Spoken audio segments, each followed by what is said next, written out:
Foorumiin sekä täällä paikan päällä Turussa että verkon ääressä.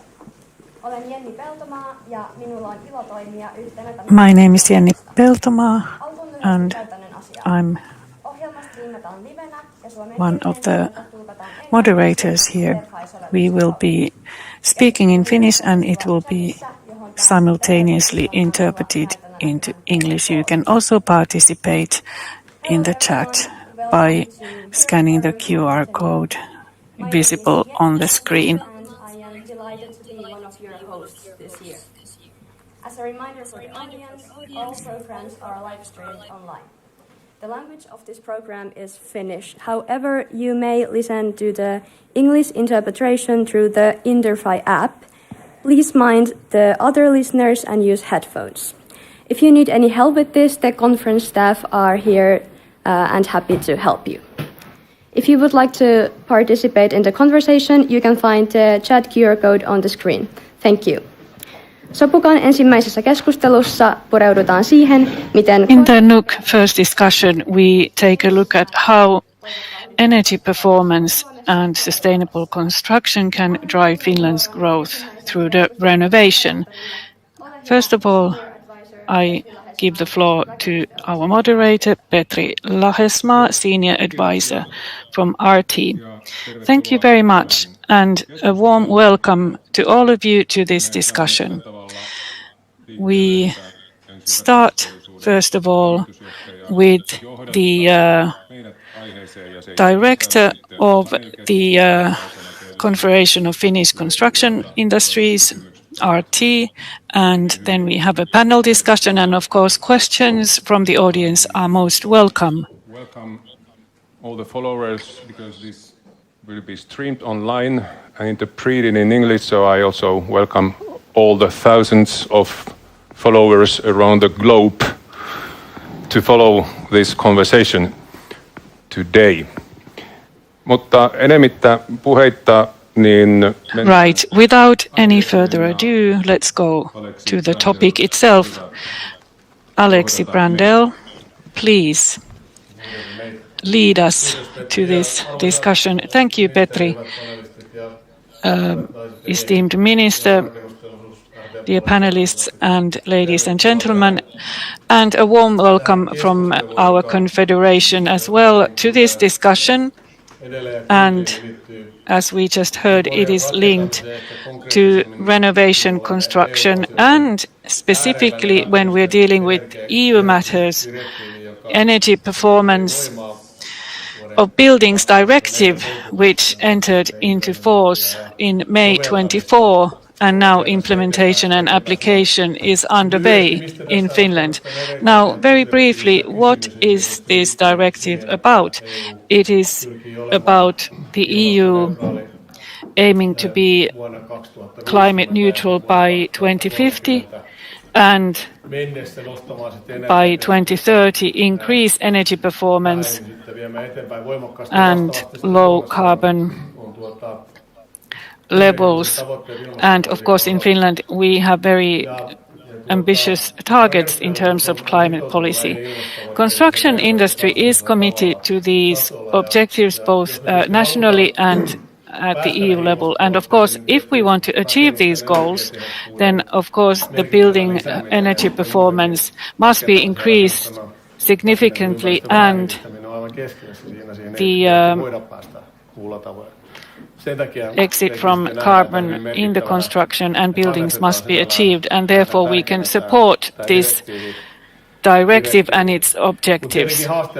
However, of course, there is a practical challenge to implement this when we look at the level of renovations and energy performance and the aim to increase the usage of buildings instead of dismantling them. So we try to convert them in for other purposes, these buildings, and we try to also look at challenges like climate warming, increasing rains, etc. So there are challenges, and of course the volume of renovation of buildings does not achieve what is required by the directive. We have to double our efforts to achieve those objectives. This directive is very significant for renovation of buildings. When we look at the use of buildings, their purposes, and we have come to the conclusion that buildings must be renovated. And the directive has a starting point that even if there were no need for renovation, but refurbishments should be made to certain buildings because of the directive. And of course, it makes sense that energy performance renovation are carried out or buildings are renovated for some other reasons, and at the same time we take forward these same objectives. However, as I stated, with the pace that we are working now, we cannot achieve those objectives. So we have to look at how sensibly apply the directive.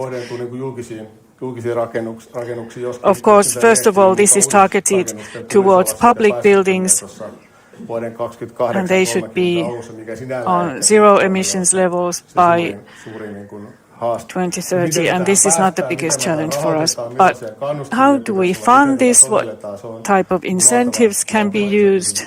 How to apply this? This is a big challenge. So the starting point is very important, and this is very significant for the whole construction industry. So, Chairperson, Moderator, these are the topics we will be discussing today, and we await for questions from the audience as well. And I welcome Minister Multala and other panelists to the discussion. You all are experts in this field. Thank you very much. Siellä on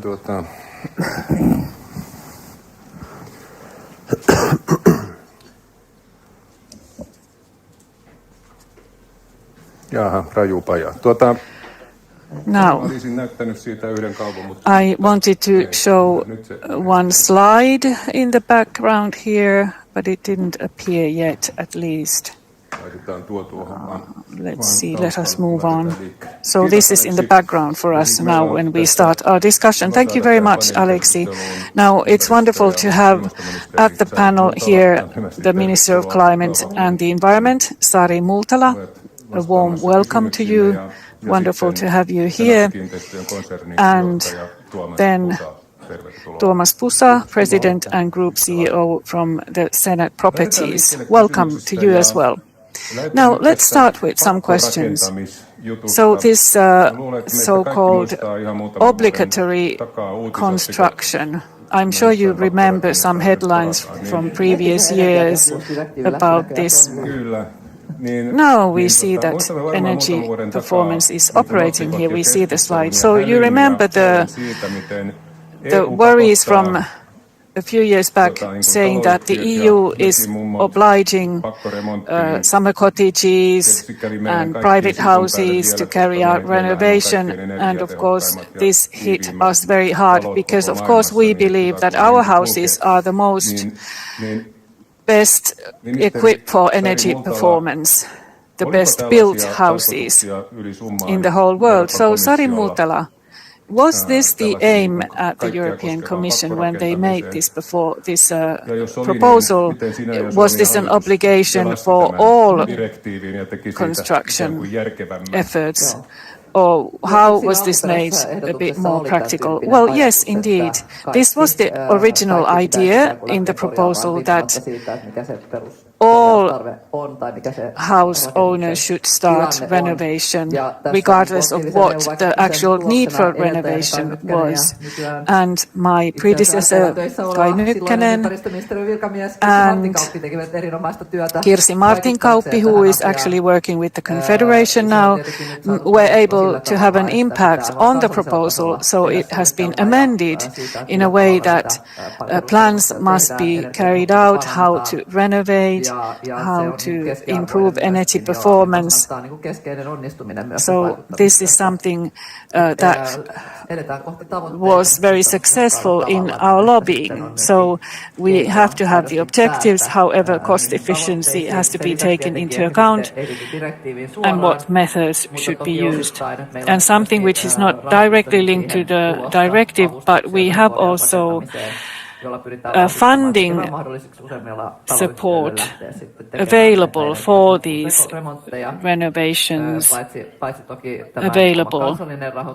So we have national funding for this, which is available for everybody, but also Social Climate Fund is preparing for separate funding for similar activities with its own set of criteria with a certain target group. For instance, in areas and regions where funding for renovation would not be available from banks, for instance, so this would be then applied. So there will be support for this, so households do not have to carry out all this by themselves. Tehdä remonttia. Kaikissa So not rakennusteollisuustilaisuuksissa on tämmöinen all äänikirjoiste taustalla. buildings will have to carry out these renovations.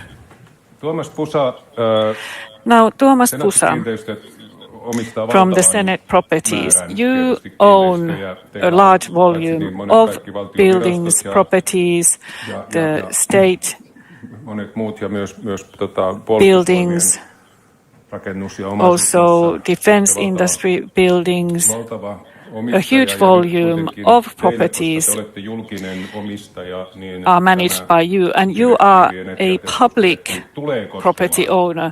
And of course, that means that this Energy Performance Directive will apply to you. For instance, you are the owners of the Turku Castle, so will that be then applied with the threefold windows? Well, at a certain deadline, we have to renovate certain buildings. So we have to be able to apply this directive. There are certain areas where we want to concentrate on, for instance, the defense industry. However, also the culturally significant buildings are at stake here. So energy renovation by 2030 would mean about 30 to 50 million euros worth of renovations. This is our estimate at the moment. And if we cannot then target these renovations, we look at basic renovations, and if we look at these culturally significant buildings where we cannot install, for instance, energy performative windows because of the cultural heritage restrictions. So then we have to be able to apply other rules in order to reduce energy consumption and costs. And we have to look at how we use this money wisely. So, Minister Muutala, should just systematically all buildings be renovated? Well, I'm sure that the Senate properties have their own experts here and how to carry this out.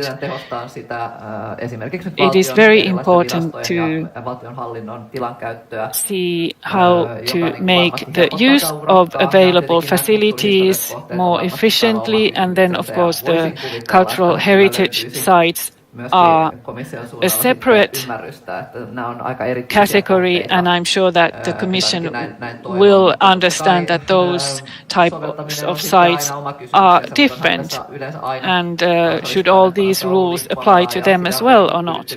Maybe there is certain flexibility. And this is what we try to do in terms of the Finnish renovation projects.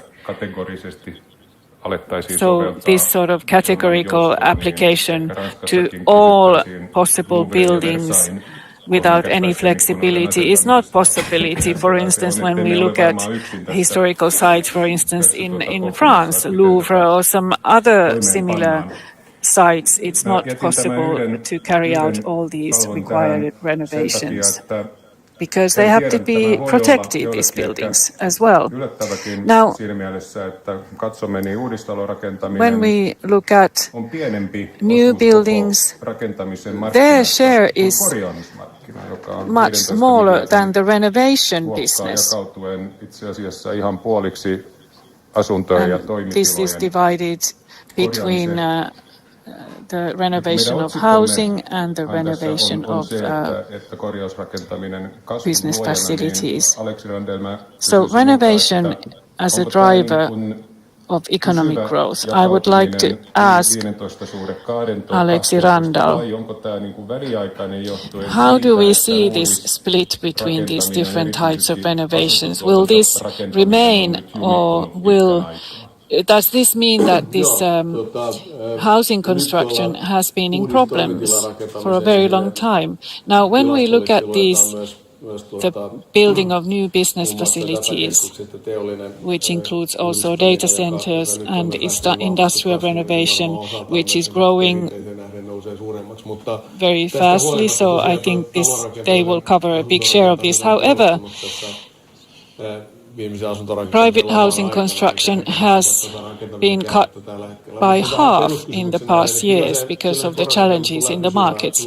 However, I think that renovation construction will remain with its big share in the future as well. And as I stated in the beginning, this is a big figure. However, in order for us to achieve the numeric target set by the directive, we would have to double our efforts of renovation construction. So I think growth here is very important, and it's possible to achieve. And we have to look at private operators as well, how they will be able to carry out these efforts. When we look at who is doing the construction, is it private or public companies, and how these objectives can be achieved. And for the purposes of energy performance and for renovation, these have to be carried out in a timely fashion. And of course, often they become more expensive. And economically, this is very challenging. And also politically, we have the objective of regulation. Is this realistic? Do we have enough funding and enough ability of the private sector to operate here? Of course, the minister mentioned these incentives and available funding, which can, of course, help here. But all in all, this is a huge challenge in order to increase the volume of renovation construction. And, of course, we have to remember that taxes and tax income is involved here. And then this will then help the treasury, but of course it will help in terms of employment. And this is the biggest national property in terms of volumes, and it is very important to keep that in mind. Tuomas Pusa, mikäli tätä velvoitetta koko Tuomas Pusa, I'd like to ask you if this EPBD, Energy Performance of Buildings Directive, don't you just hate these abbreviations in the EU jargon? So if we didn't have the EPBD, or it was never introduced, would the Senate properties, reconstruction, renovation, maintenance, improvement of energy efficiency have been carried out differently? Well, in the big picture, if we look at the government as an actor, it's been a long-term target to meet the 2035 carbon neutral objective. And we've wanted to invest in the technology in the houses, in the natural cycle of the construction business. And if we think about the basic renovations, the volume would be about 200, 300 million a year, and that would maintain the building stock of the government not to build anything new.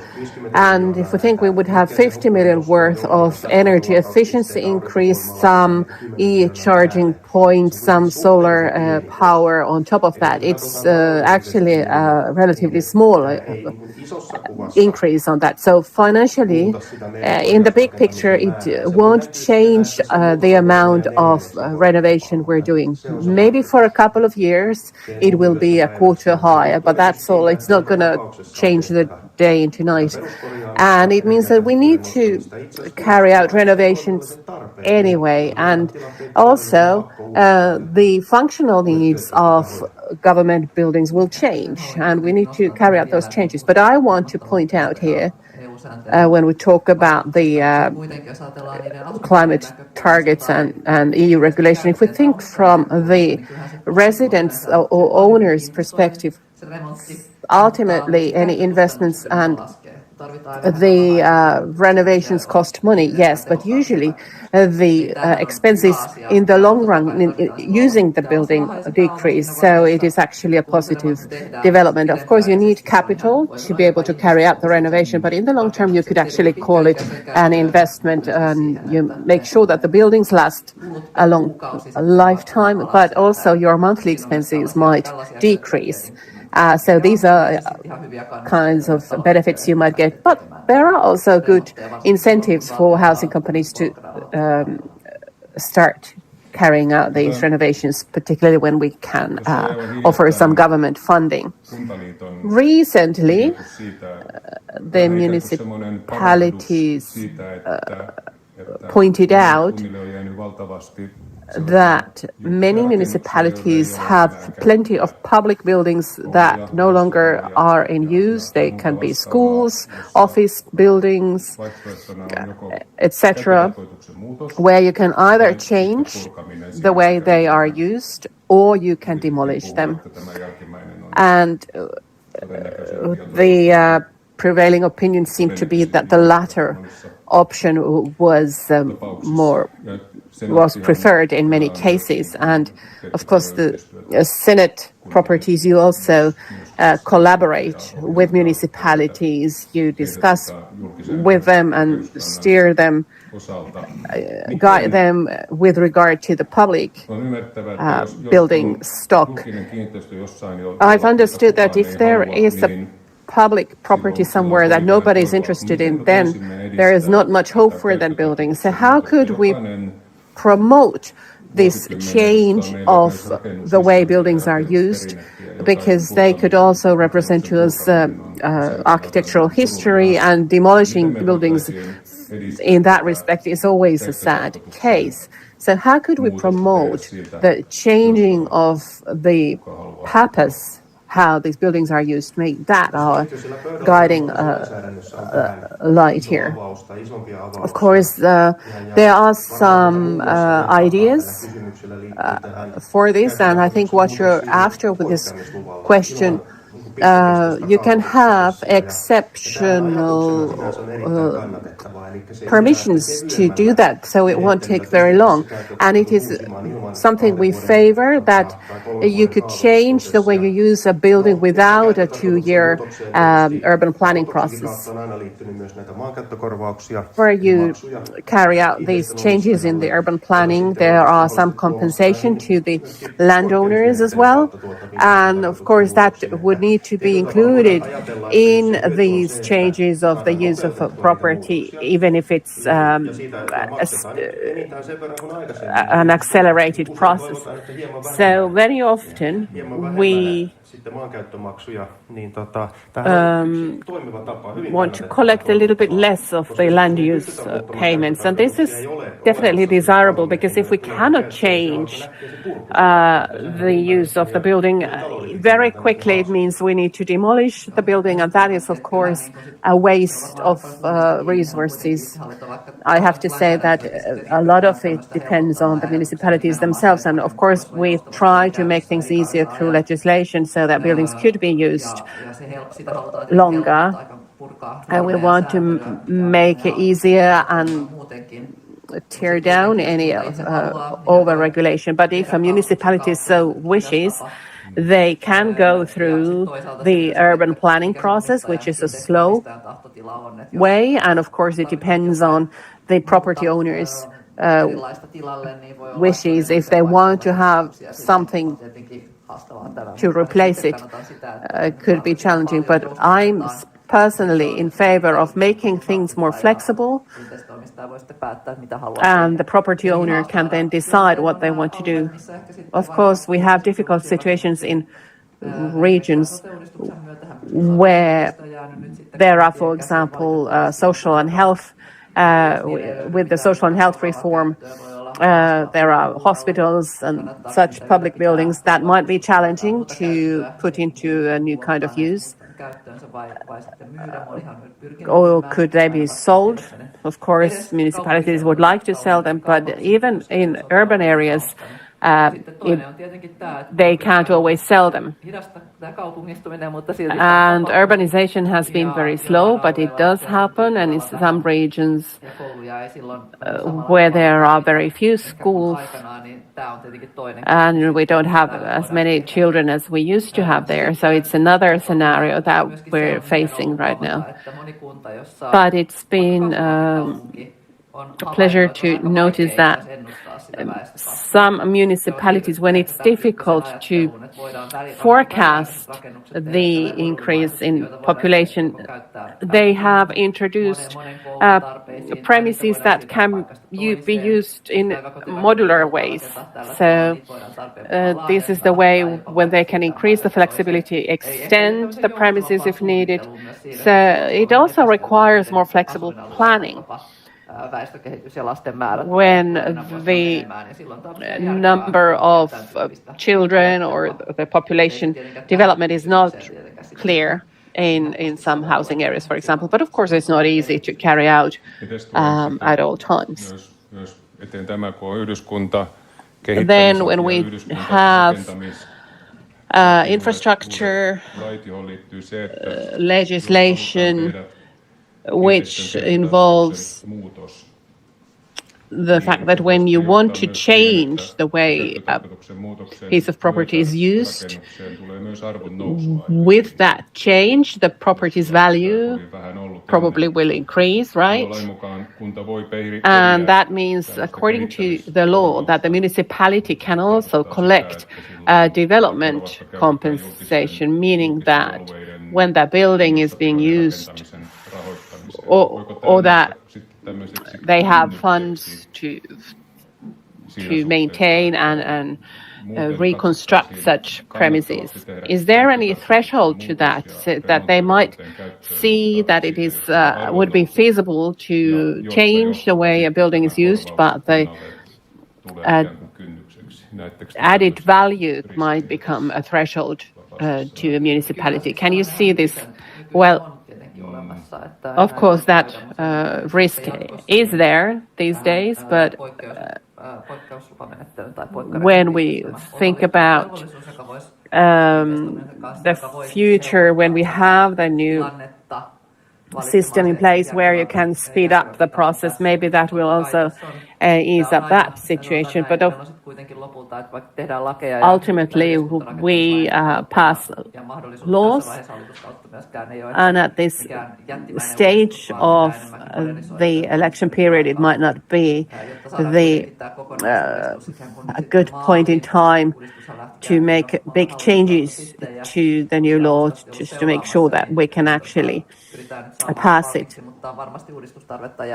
But I'm sure there will be further needs for reforming, that the municipality won't use its urban planning monopoly in a way where it's not really benefiting the local population. Of course, the areas that are losing population, There are many challenges that differ from the capital region, but even in the capital region, we have plenty of empty office space.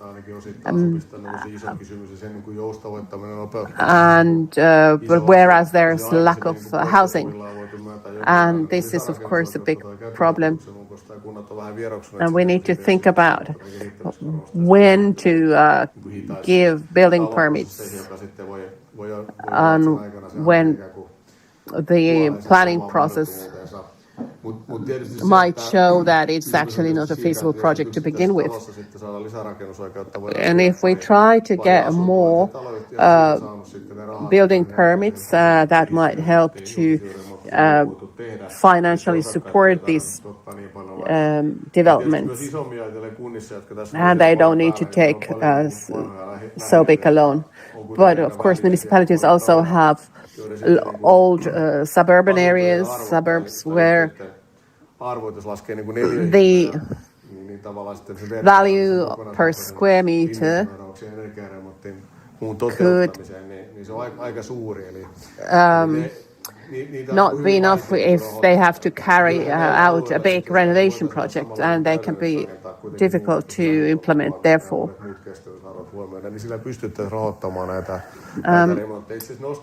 And we would need to find new ways to finance for these renovations.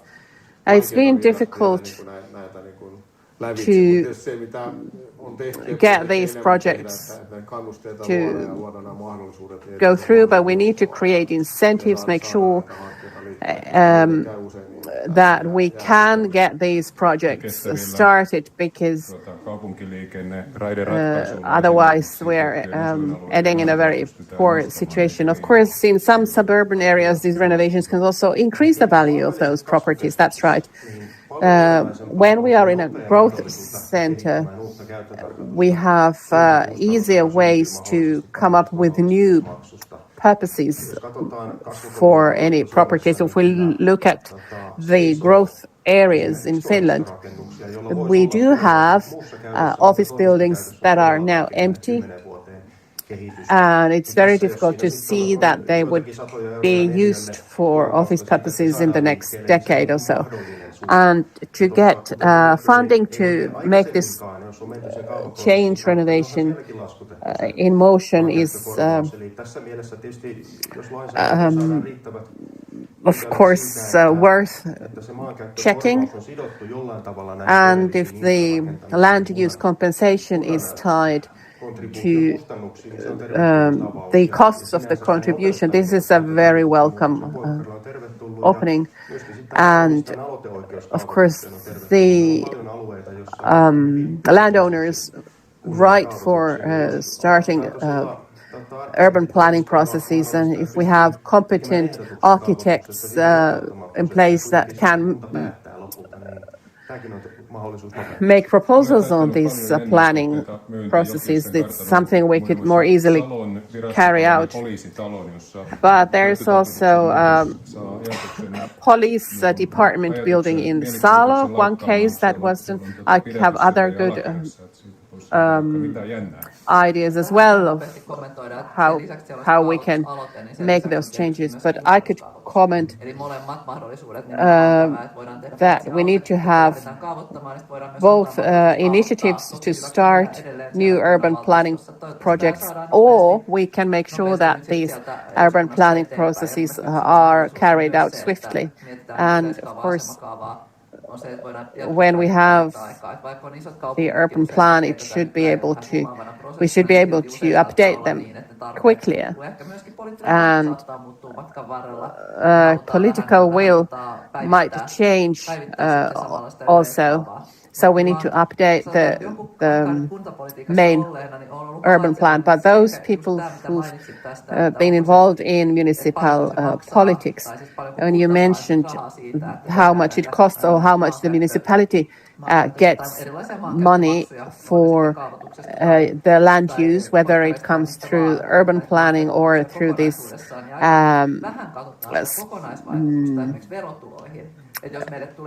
permission permit projects. But if we look at the tax income, if we have more residents in a real estate, they bring in.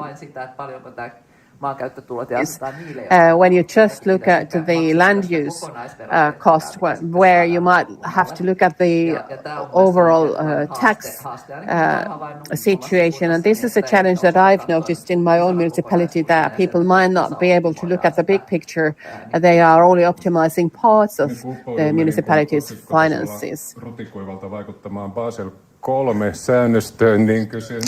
Yes, if we look at the very dry Basel III rules, perhaps that will have an impact here as well. And I think we have a question here from the audience. Without microphone now, unfortunately.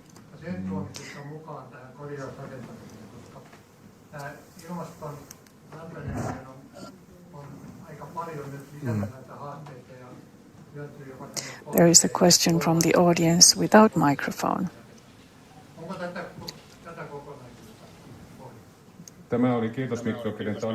Thank you very much.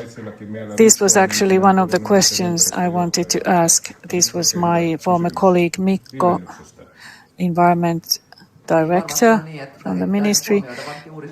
Yes, this has to be taken into account with renovation construction, and I'm sure that it can be taken. Cooling can be taken into account also with new construction as well. Now, when we look at summer climate in the whole of Europe, it has been extremely hot, and this is very difficult, the situation, especially in the older cities, to take into account cooling and air conditioning, how to, in terms of renovation, to install appropriate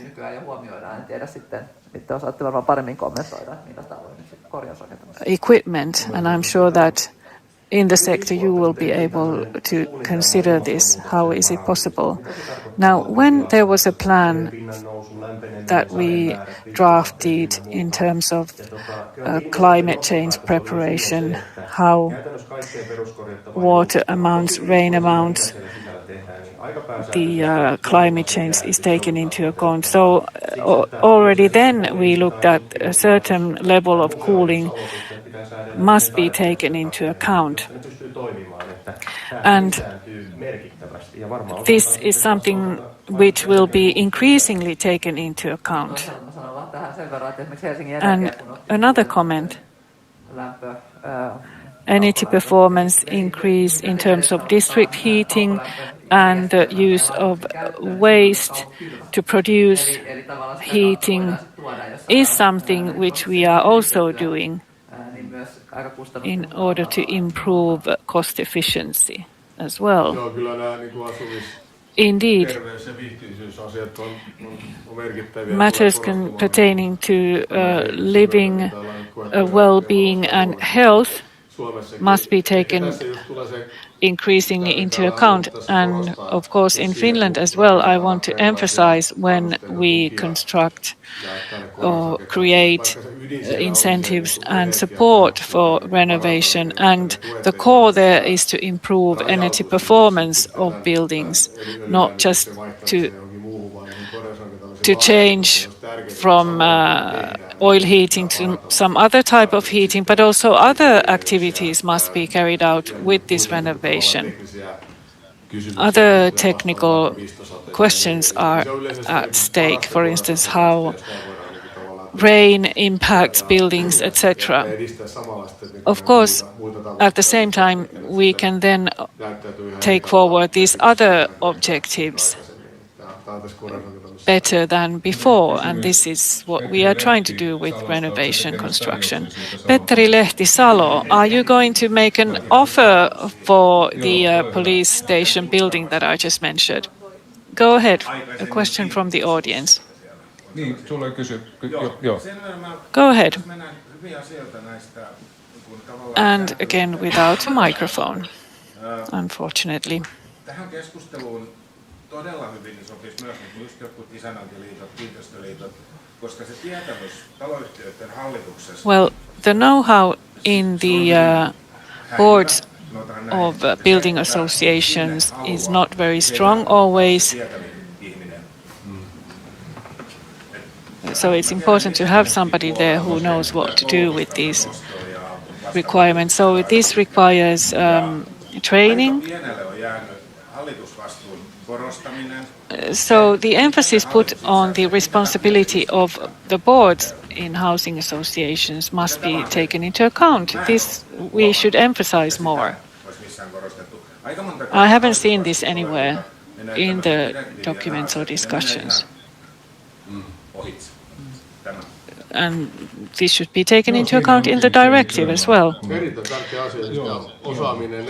Yes, this is very important in terms of counseling, information for property managers.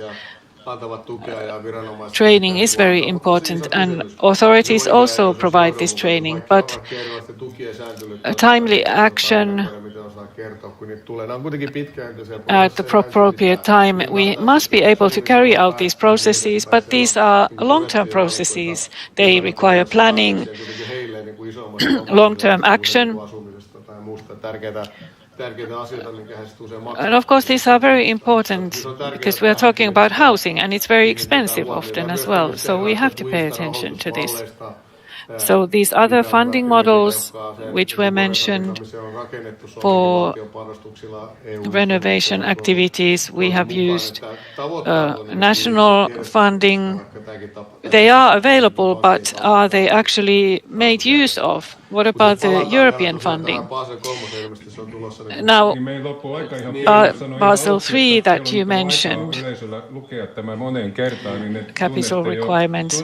Well, I think many of you know about this, and the Federation of Construction has done a lot of lobbying about this towards the Commission. And so the Confederation has been heard and understood. So, Aleksi, could you very briefly say something about this? Yes, when we talk about this matter in the Europe Forum, we have national banking regulation, but the national room for maneuver is quite limited in this framework. When the decisions are made at the European level on the financial services, this is very complicated. It's totally its own world. And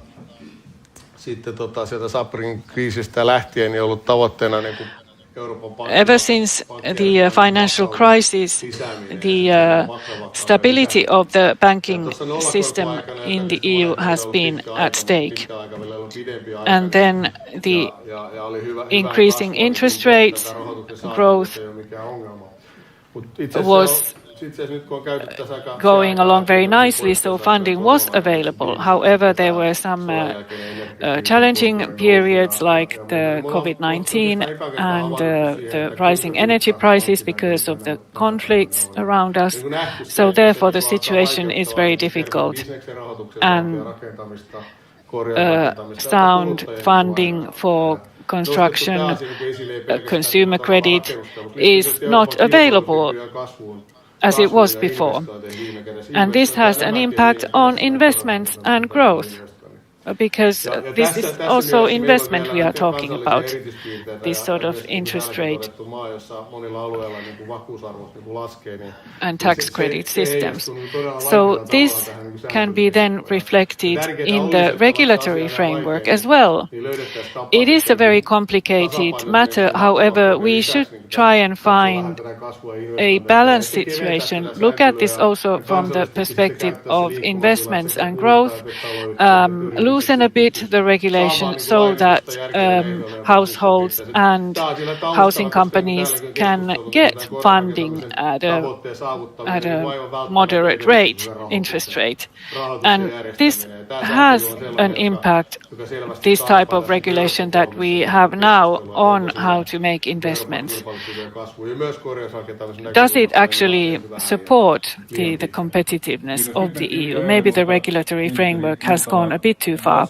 Well, we're actually running out of time, but one question to the minister here. What is the government going to do with this situation in terms of this regulatory framework to change, to be a bit more flexible? We have done all we could. We have been able to dismantle the unnecessary regulatory burden. We are trying to support private house owners in terms of the decreasing the own capital threshold, and also we are trying to support renovation construction and by giving certain benefits, and also this state-based collateral framework, so that these and also guarantee loan models are being put to use. Well, of course, there are certain things that we cannot regulate through legislation. The low property prices, house prices at the moment, it's still a fact, and it's difficult for us to do something about it. But we have to be able to take away the risks in terms of property investment. Certain positive changes have taken place, and we also have to keep in mind the new construction activity. The increasing interest rate situation has an impact here. So I think we have done all we can at a national level, but then of course things have to be done at the European level as well. Thank you very much. Your assistant yesterday said that this subject matter is so dry that let's see if anybody will listen to us. But actually this has been a very popular topic, so next year we have to have a bigger venue for us. Thank you very much to all the panelists, and many thanks to the audience, this expert audience. Thank you very much for listening and participating. Kiitos panelisteille ja yleisölle mielenkiintoisesta keskustelusta. Seuraavaksi pidämme lyhyen Thank you very much to all the panelists and participants. Now we'll have a short break, and in the Europe Cafe you can have some coffee and snacks, and we'll continue at 2:30 on the stage. See you soon.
Tervetuloa takaisin Sopukkaan. Muistutuksena, että ohjelma striimataan livenä ja suomenkielinen sisältö tulkataan englanniksi Interfy-sovelluksen kautta. Keskusteluun voi osallistua chatissa, johon pääsette helposti skannaamalla näytöllä näkyvän QR-koodin. Seuraavaksi tarkastellaan puolustusalan innovaatioita ja sitä, millainen merkitys niillä on Euroopan turvallisuudelle ja kilpailukyvylle tulevina vuosina. So next we are taking a look at the defense industry, and we have as a moderator Jan Erola, editor-in-chief and publisher of the Nordic Defense Review. The floor is yours. Thank you. It's very nice to see so many of you here taking a look at the significance of innovations. And let's take a little round. We actually first have Mr. Reima Kuuse, Director of NATO Affairs at Patria Strategic Programs. Welcome. Then we have Veli-Pekka Luoma next, Program Director from Nokia Solutions and Networks. And I think you have quite a high rank in the Army as well. And next to you we have also a distinguished member of the European Parliament, Pekka Toveri. And then we have Tuomas Tiilikainen, a Rear Admiral, Commander of the Finnish Navy, Commander-in-Chief of the Naval Forces. So welcome, panelists. We have a challenging topic here. We want to know how the war in Ukraine, if it has accelerated the innovations in the defense sector, and how. So, Reima, let's take the first question from Patria's perspective. How have the last couple of years changed, Patria, your innovation cycles and the way you work nowadays? Well, in Patria too, as everywhere in industry, we are monitoring and following on the war in Ukraine, and Patria has also opened up connections to Ukraine, to the military forces, but also to the industry side. We want to gain insight and experiences on how a modern battlefield should be provided with products. And we've also prepared for this change by changing our organization last summer, so that we can have a faster decision-making and reacting to the new challenges and thinking about the innovations that have been published as to what's being done in Ukraine and elsewhere. In Patria too, we have plenty of design engineers who are involved in this development cycle, coming up with innovations. Of course, publishing them isn't similar to startups and smaller companies, but all the time we get new capability to the field. Could you tell us more about what you're doing in the startup scene later on? But Veli-Pekka, about a year ago, there was a London DCI where Nokia was very visible in the logos when we marched to the exhibition area, and I could conclude that you're probably active in this field. So could you explain to people who might not have seen all the headlines in the US and elsewhere what you have achieved on the defense side? Yes, we are active, and a couple of years ago Nokia already published defense as its new strategic area, and now we have a new organization led from Finland. We've built it up and activated it, and it is very good that it's operating here in Finland and has resources here. Nokia enters into defense through the civil technology, so through the dual technology, and we have, of course, networks as our specialty, integrations into systems as well. Well, we actually already touched upon the same themes where we talked about Europe being quite rigid. This Europe in peace is rigid compared to the Europe at war. If we look at the innovations, are we already prepared for everything? Have we reacted well in the West? Well, certainly not. For the first 4 years, when we look at Ukraine after Russia attacked them.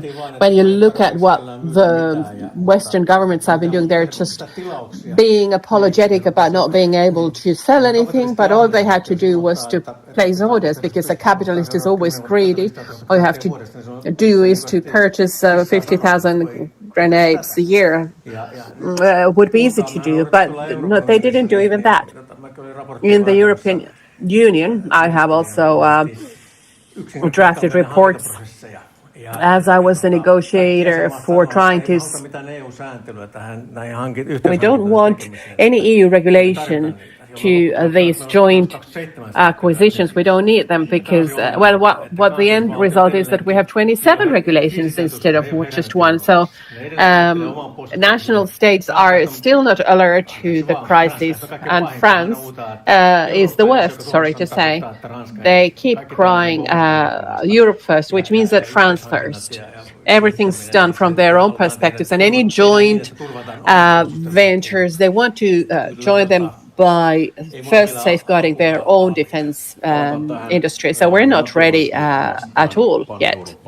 Let's get back to this nationalism versus pan-Europeanism later on. But perhaps you've been watching news on the Black Sea, and there have been many news items on the local naval forces. How do you compare the naval forces questions on the Black Sea compared to the Baltic Sea? I've been following it with great interest, not just the war in Ukraine at the Black Sea, but also on the Red Sea. There's a full-scale naval war going on at the moment, and you could say that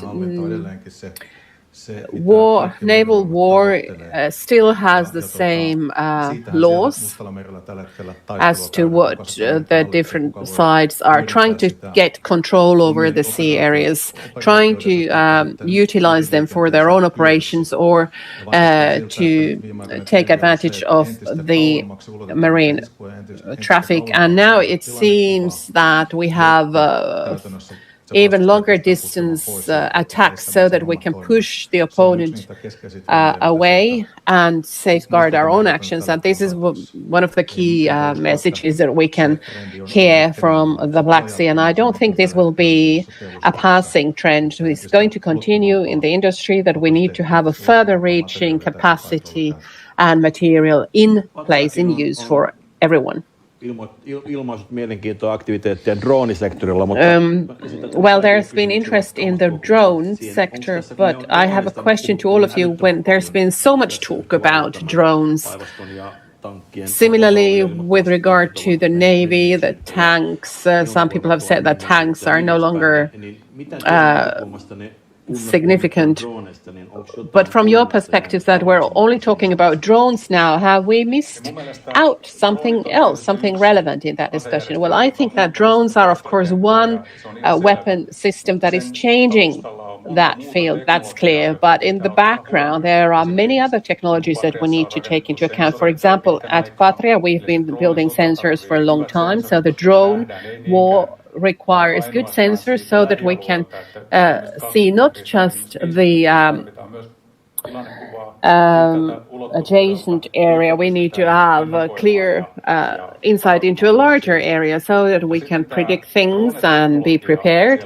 But when we talk about the drone technology on the battlefield, that requires electricity. How are the charging systems implemented?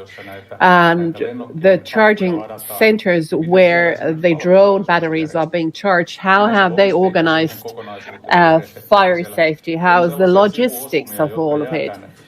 There might be some things that are neglected in the common discussions, and we are only looking at the video shots of the drones flying. But we need to take into account all of these things so that the troops can succeed on the battlefield. They need to have all the other products and systems in place. Not to mention the digital entity to make sure that messages are brought to the area and that the decision making is also taken into account. So we need technology there, and an increasingly narrow part of arms systems are independent. And one example of the system that requires a fast understanding of the situation, we need to have sensory technology providing us with information. So we need efficient, protected connections, and we need to be able to integrate artificial intelligence into that. Automated systems and their power will be very important in these systems. So connectivity, safe one, artificial intelligence managed by people. Pekka, what is irritating to you in the drone discussion? Well, prepared 4 million drones last year and 7 million this year, but it doesn't seem that Ukraine is winning the war, and drones will not help them to win it. It's just one part of the arsenal.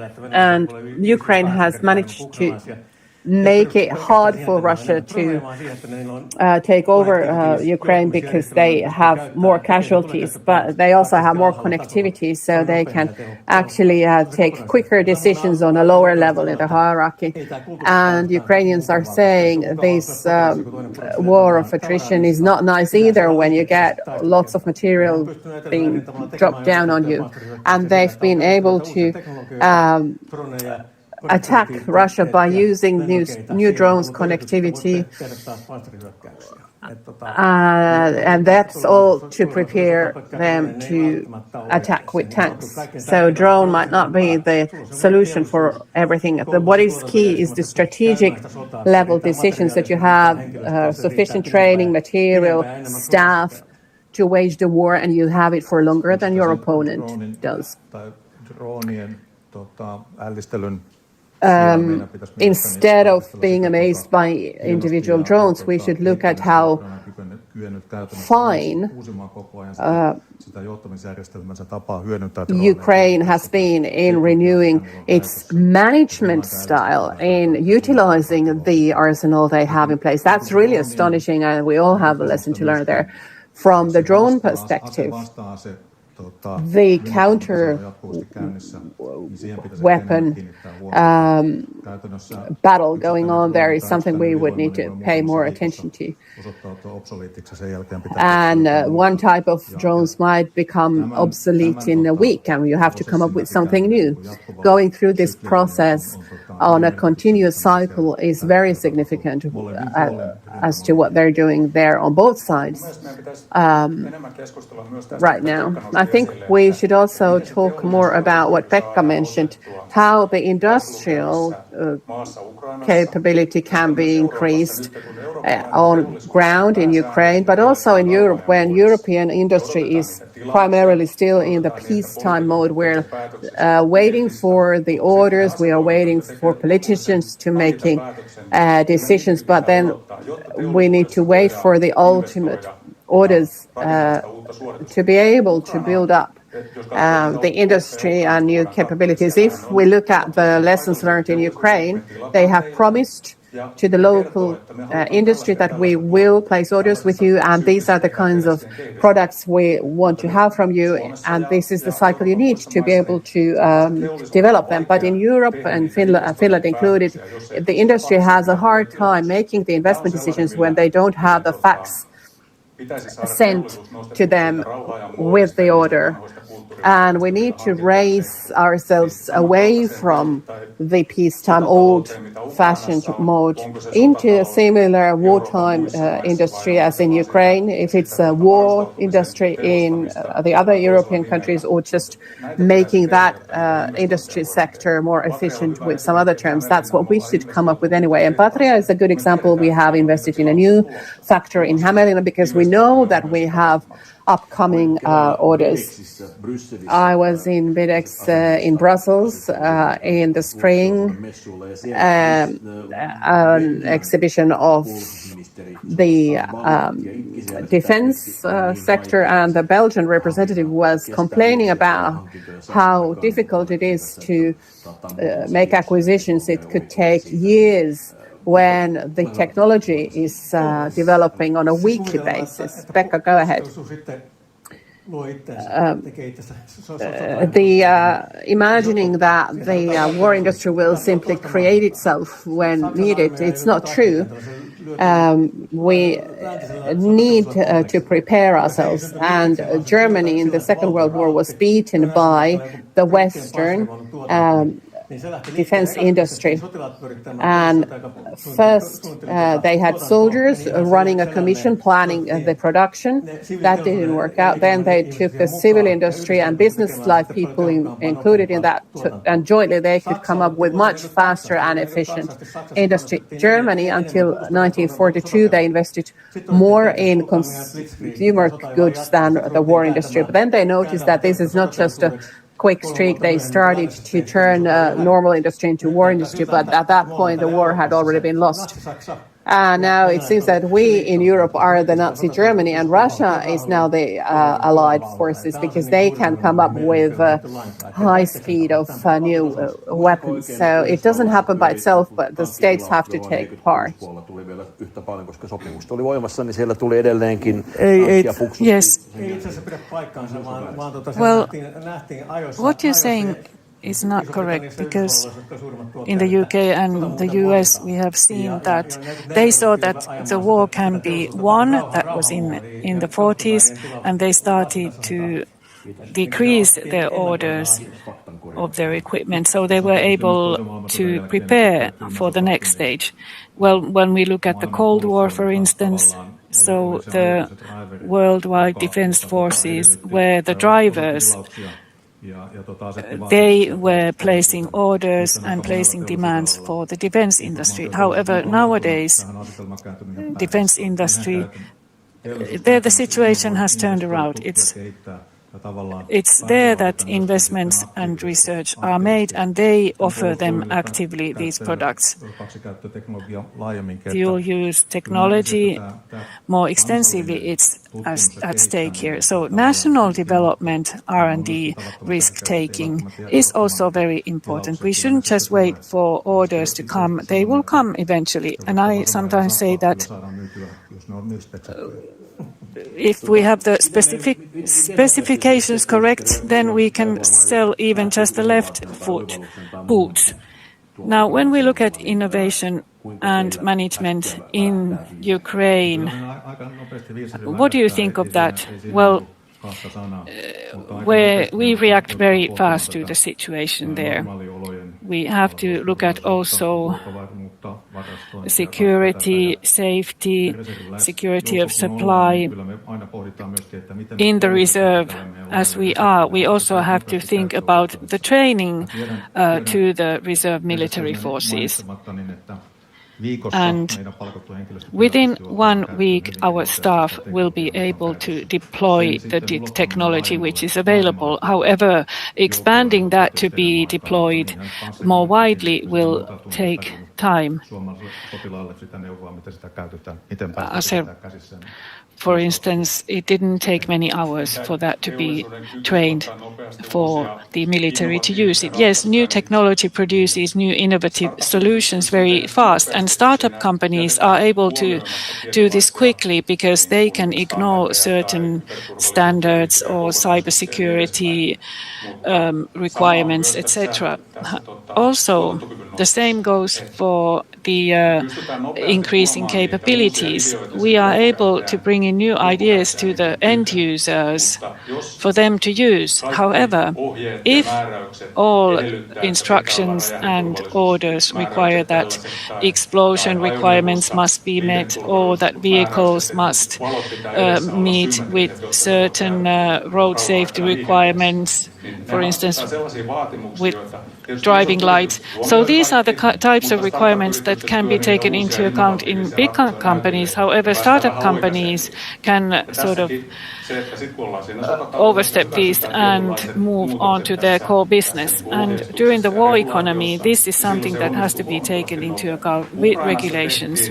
And therefore faster moves can be made. In Ukraine, in their procurement legislation and administrative regulation were amended within a very short period of time. And this made it possible to not take all rules into account. Of course, with the reserve military, this has to be done by the book. All rules must be adhered to. We have to be innovative and circumvent certain rules.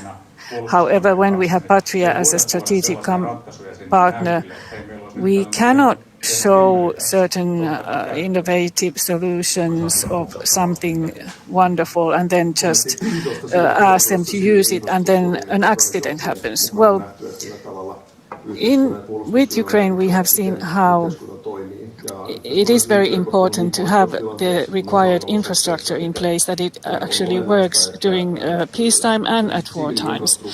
So the civil infrastructure must be compatible with the systems and arrangements that are needed in exceptional situations.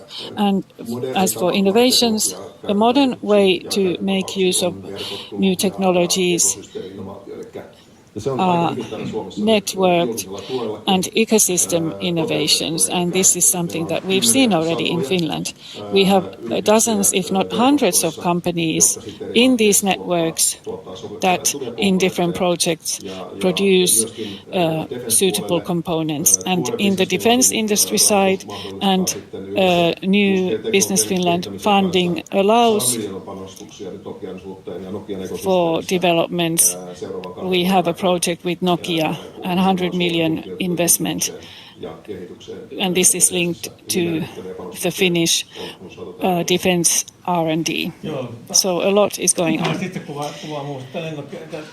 When we look at the Ukraine situation and the development of drones, I would call it quite anarchistic. It's total anarchy. Certain brigades have their own contracts and they make developments. So there are different types of solutions. However, to scale it up, that's more challenging. So to produce high quality in big volumes, it's difficult. And we have learned, for instance, with the Iran war, that for there to be enough material for everybody, it needs to be cheap enough. So the potential ability to increase production in the defense industry is dependent on innovation capability, how to bring that innovation to the soldiers to be used. So it's of no use ordering about 1 million drones when after a couple of months they are outdated. So we have to be able to develop different solutions and be able to produce them fast, in a fast pace. So we should talk more about how to multiply the production capacity very fast. So how would then this be possible? Perhaps I can comment on what Pekka just said. In exceptional situation, this industrial capability and performance, well, in the summer in the NATO summit, we heard that when taking risks, we also have to produce contracts for the increase of production capability. We have seen these contracts now that there is already a chapter involving the increase of production capability in crisis situations. What is the model there? How to increase the production capability? What it will cost? And the body placing the order is participating this increase as well.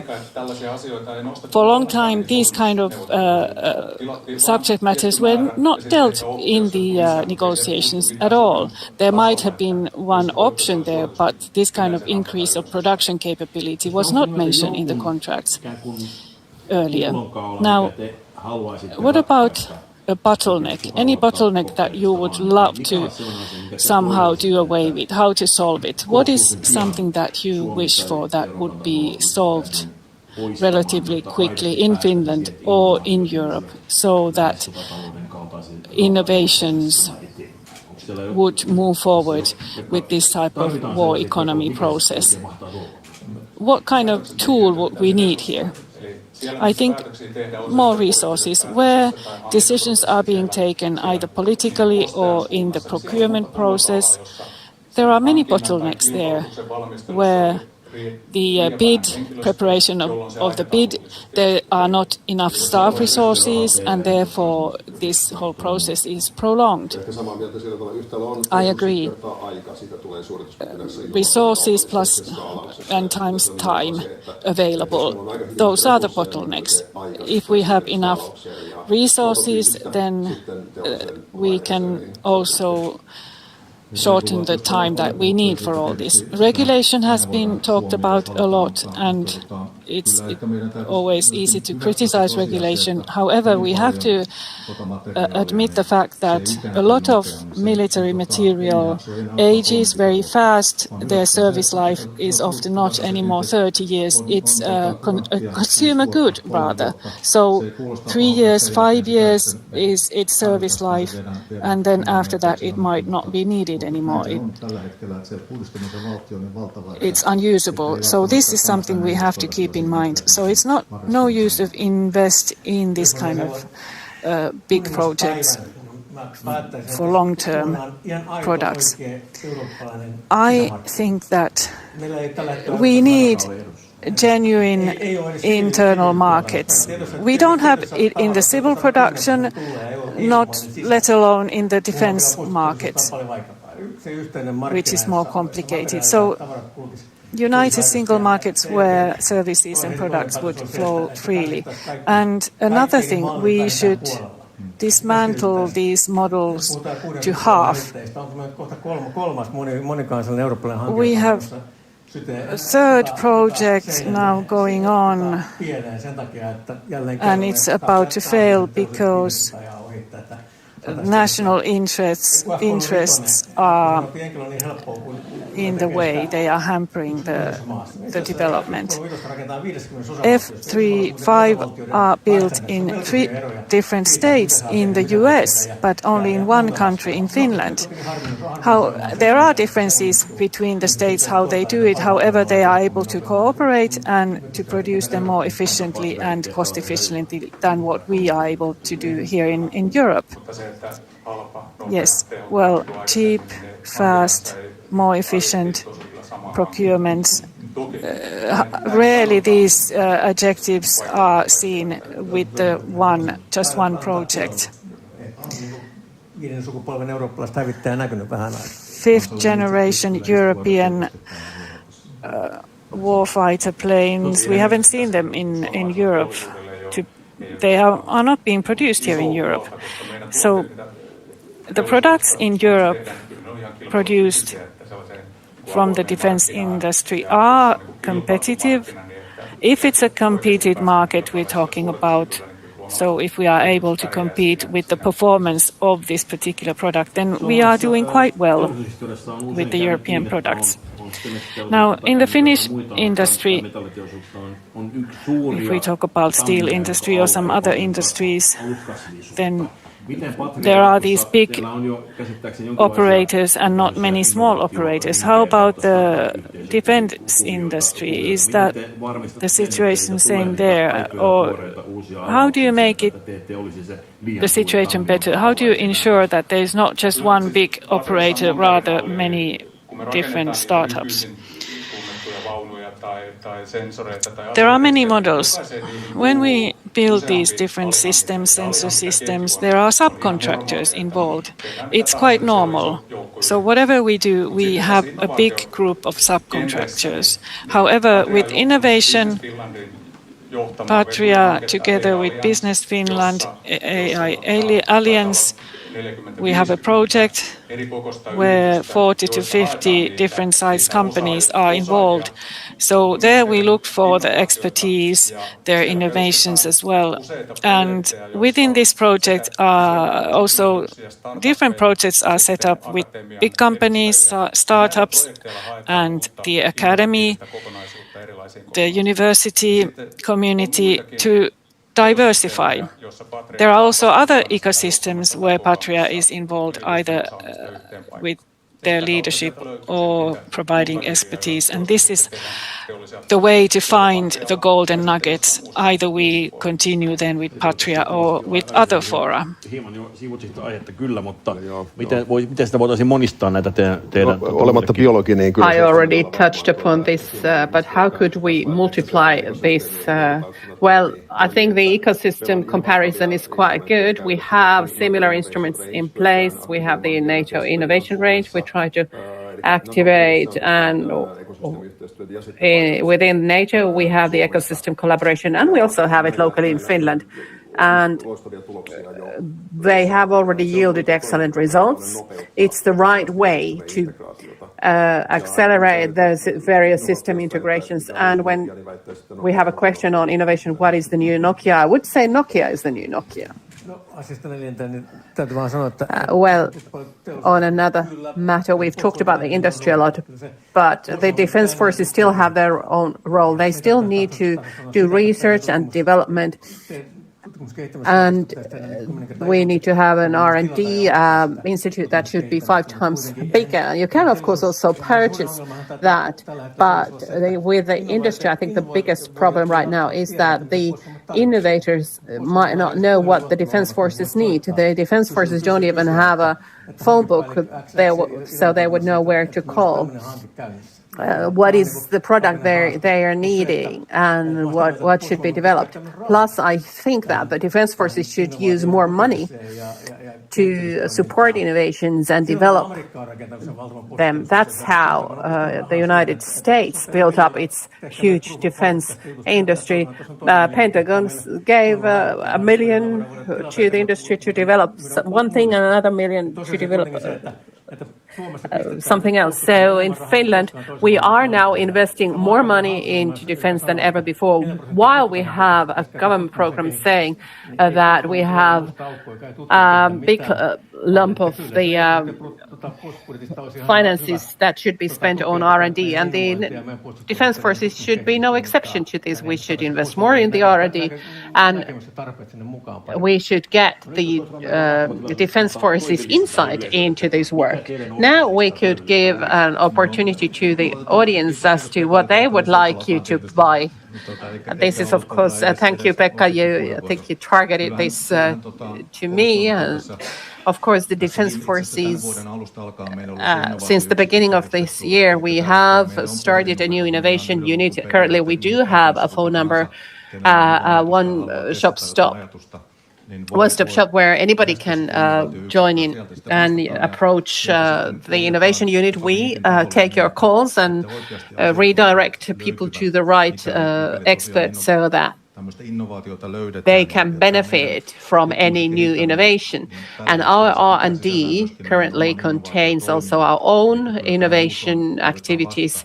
So we are trying to meet an answer to that call. Of course, it has required some resourcing, and that's what we've been doing in the previous year, so that we can also meet the industries, but also individuals from the great public innovations.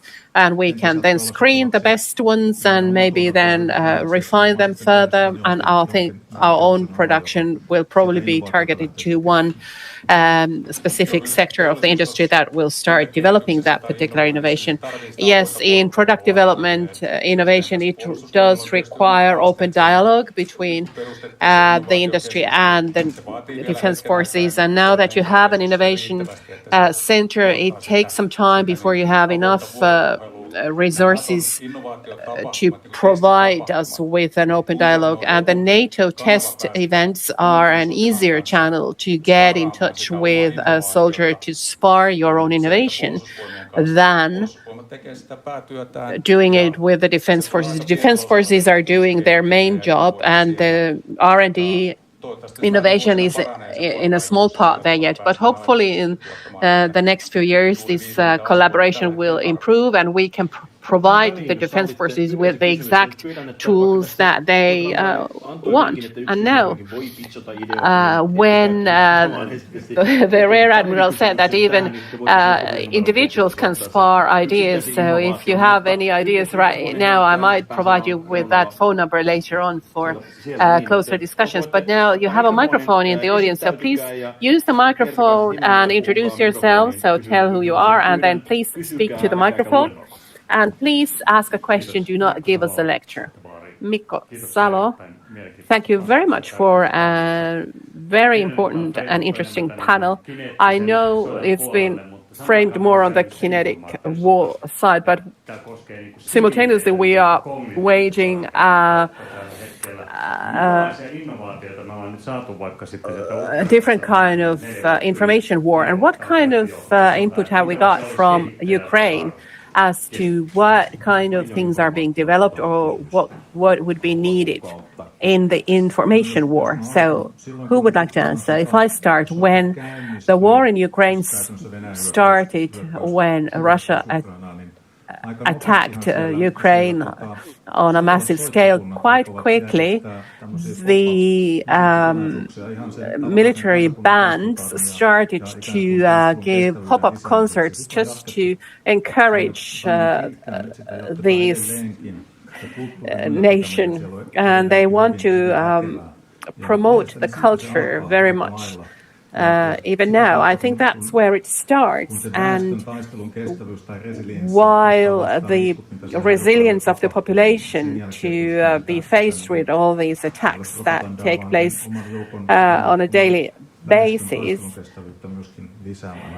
it's possible to increase also the defense forces' resilience significantly. And these concerts are actually quite popular there, where we can see that the President Zelensky knows about the entertainment industry right at the start of the war. He used the information space much more efficiently than what Russia could do and got the sympathy from the world, from Europe on his side. On the other hand, he didn't have to come up with any propaganda and make up stories. So all he had to do was to tell them what Russia was doing. And we can still see that they are in good control of that. But of course, the information war is something that is not the business of soldiers. I think it's society's business. Of course, soldiers go to battle, never mind what kind of propaganda is going on. And this is something that is for the whole of society. And we can heard some empty phrases, and we are just relying on our tradition of having suspicion against anything coming from the East. But it's not true. I think we should genuinely need to start thinking about how to actually win a war.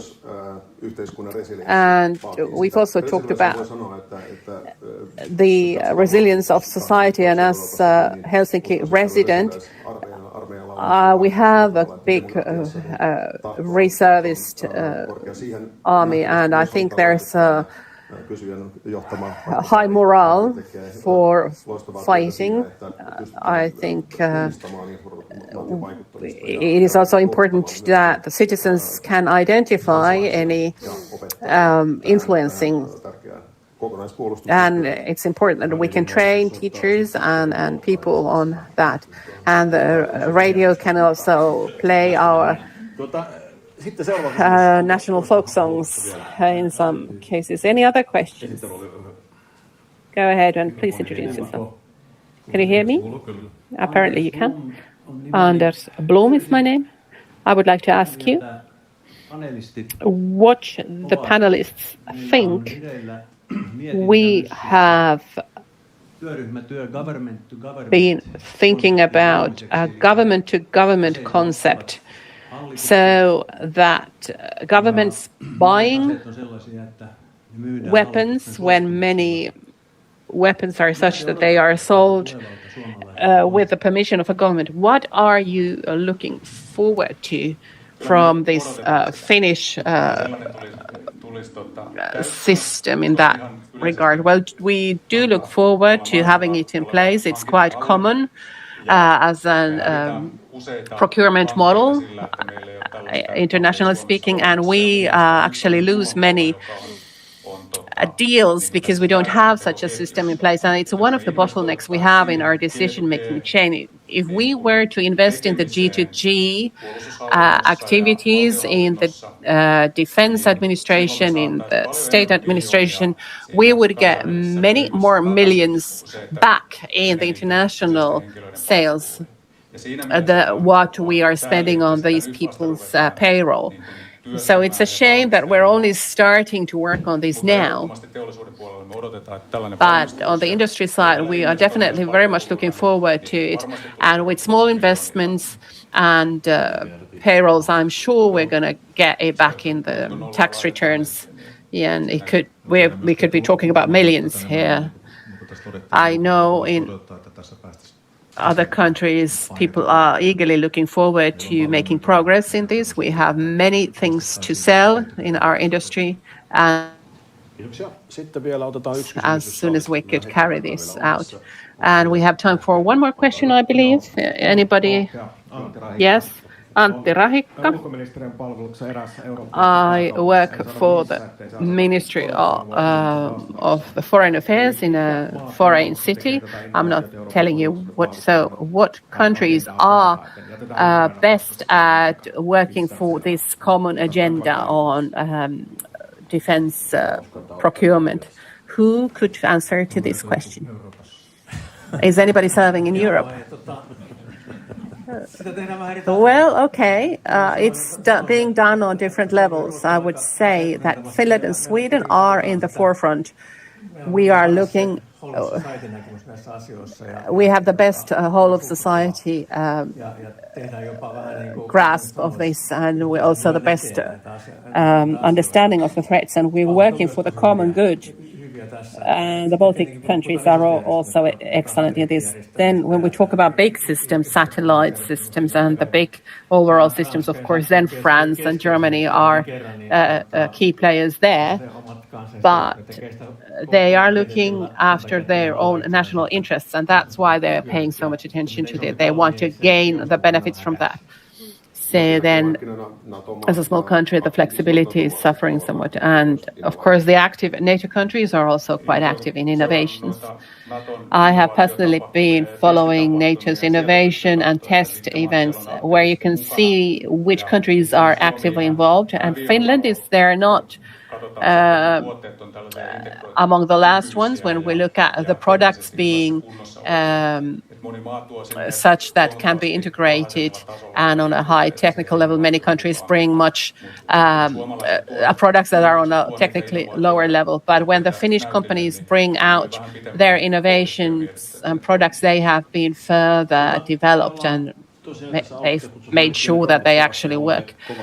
In the beginning, we mentioned drones, and people seem to be very interested in anything surrounding them. But as a final note, I would like to ask your insights on what we should focus on. What is the thing that we should place our most energy on so that Finland would be in the forefront in one of these areas, subcategories, or that we could come up with best innovations? Is there anything like information warfare, any particular field? Is it building the infrastructure? What is the particular place where you would place the focus right now to make the innovation infrastructure work better? If I could start, we are building on the strengths we currently have, aerospace definitely, then communications technology on a large scale, cryptology is something that we can build lots of things and we're not wasting money there. Aerospace industry is something interesting. We haven't mentioned it. We have AI, aerospace, quantum. But the overall impact is the key. How we integrate these things and create an understanding of the situation faster than the opponent, and how we can also make sure that the decision making is running smoothly. That's how Ukraine is managing now. Of course, the cyber world in the space can be connected to this system. Then I agree with Pekka's view here. Our defense capability is broad and deep. It has many parts. But if we think about the future fast development, it is the autonomous systems and integrating civil technology into them toward developing towards man-controlled systems that can be integrated into each other efficiently. I also would like to draw on one comment Pekka made. So we still need mobility on the battlefield, and if we could integrate all the new technologies so that the moving elements on the battlefield or the fixed elements on the battlefield are live and can carry out that whole. Let's integrate all the technologies you mentioned into the assets we have on the battlefield. This is the key to success. I think we need to feed this discussion to the AI and then come up with a new innovation program for the future. Thank you for your interesting thoughts. Thank you to the audience for good questions, and let's give a round of applause to this great panel. Lämpimät kiitokset. Warm thanks to a very topical discussion. The next 3:30. We'll come back in a minute.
Hei kaikille ja tervetuloa takaisin ohjelman pariin täällä Sopukassa.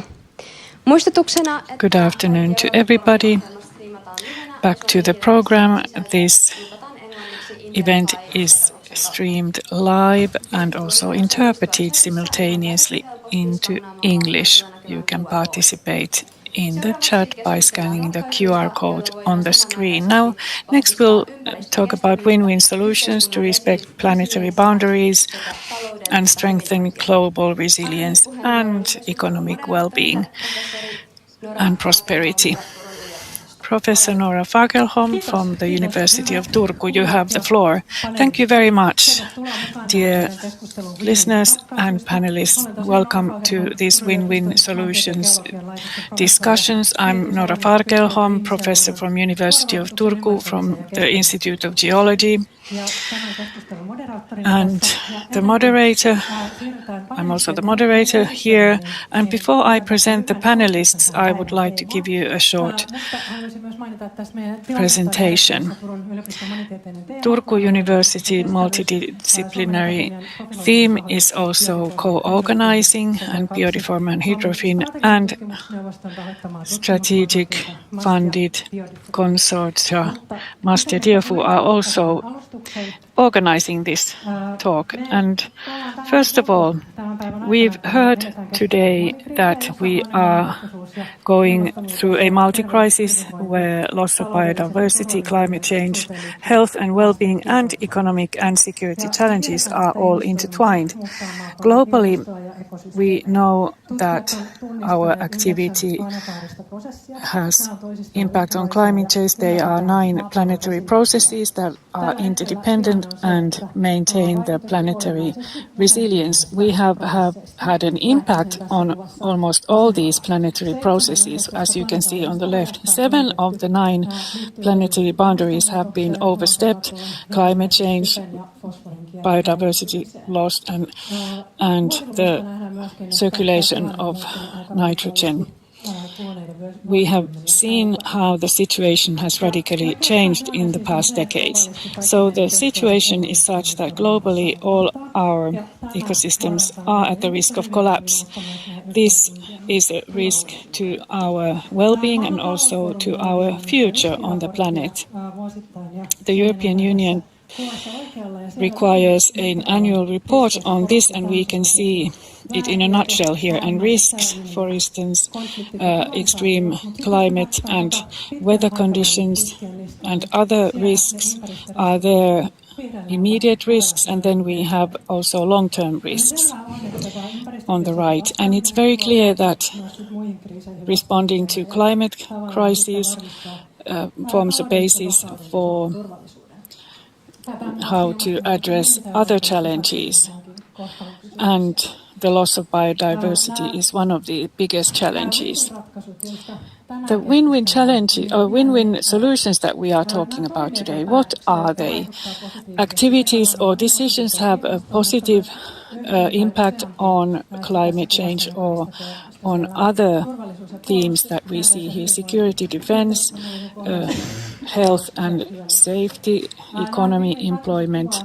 And these win-win solutions describe positive pathways that take up these complex challenges. For instance, the development of green infrastructure in cities, renewable energies, defense industry, circular economy, and the restoration of peatlands. These will then improve our prosperity and ecosystems, and also in a future where possible national cooperation decreases and national priorities change. So during this multi-crisis, it is also good to see that economic objectives, for instance, the European Union's biodiversity strategy, will be sidelined by these other challenges. We've talked about defense and security a lot today. However, I would like to emphasize that in order to solve this crisis situation, we have to look at these environmental themes, and we need a holistic approach, and there this win-win approach is key. And by these solutions we can respond to these geopolitical challenges, the rule-based systems collapse, and support fairness and rights.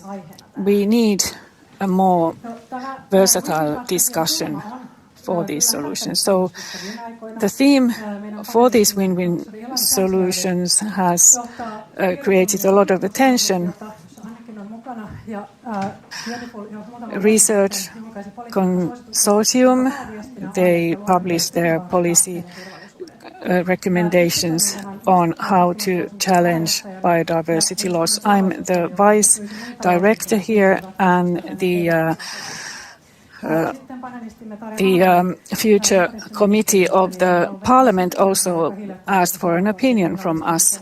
Also, the nature restoration report and its benefits have been published. And then the Finnish Environmental Center also published their policy recommendation on how the environmental well-being can help also defense and security.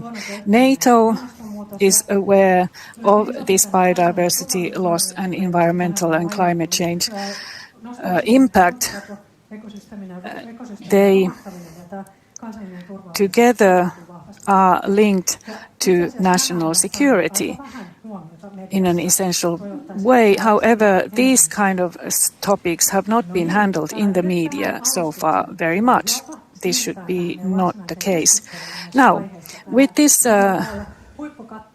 presentation, I would like to go to our panelists. We have excellent experts here. Thank you very much for coming to Turku. First of all, let's start with a presentation of each of you, and you could also reply which win-win solution is of interest to you most. First, we have Erika Haakana, Development Manager from Valio, and in your work you take forward ambitious environmental and climatic work in Valio on many levels. Which win-win solution interests you the most? Well, thank you very much for inviting me to the panel, and I have to say that, of course, I choose the agricultural solutions. They interest me most. This is a whole world of opportunities, and I would choose biogas because that nicely combines nutrient cycles, energy self-sufficiency, and income flows to farmers.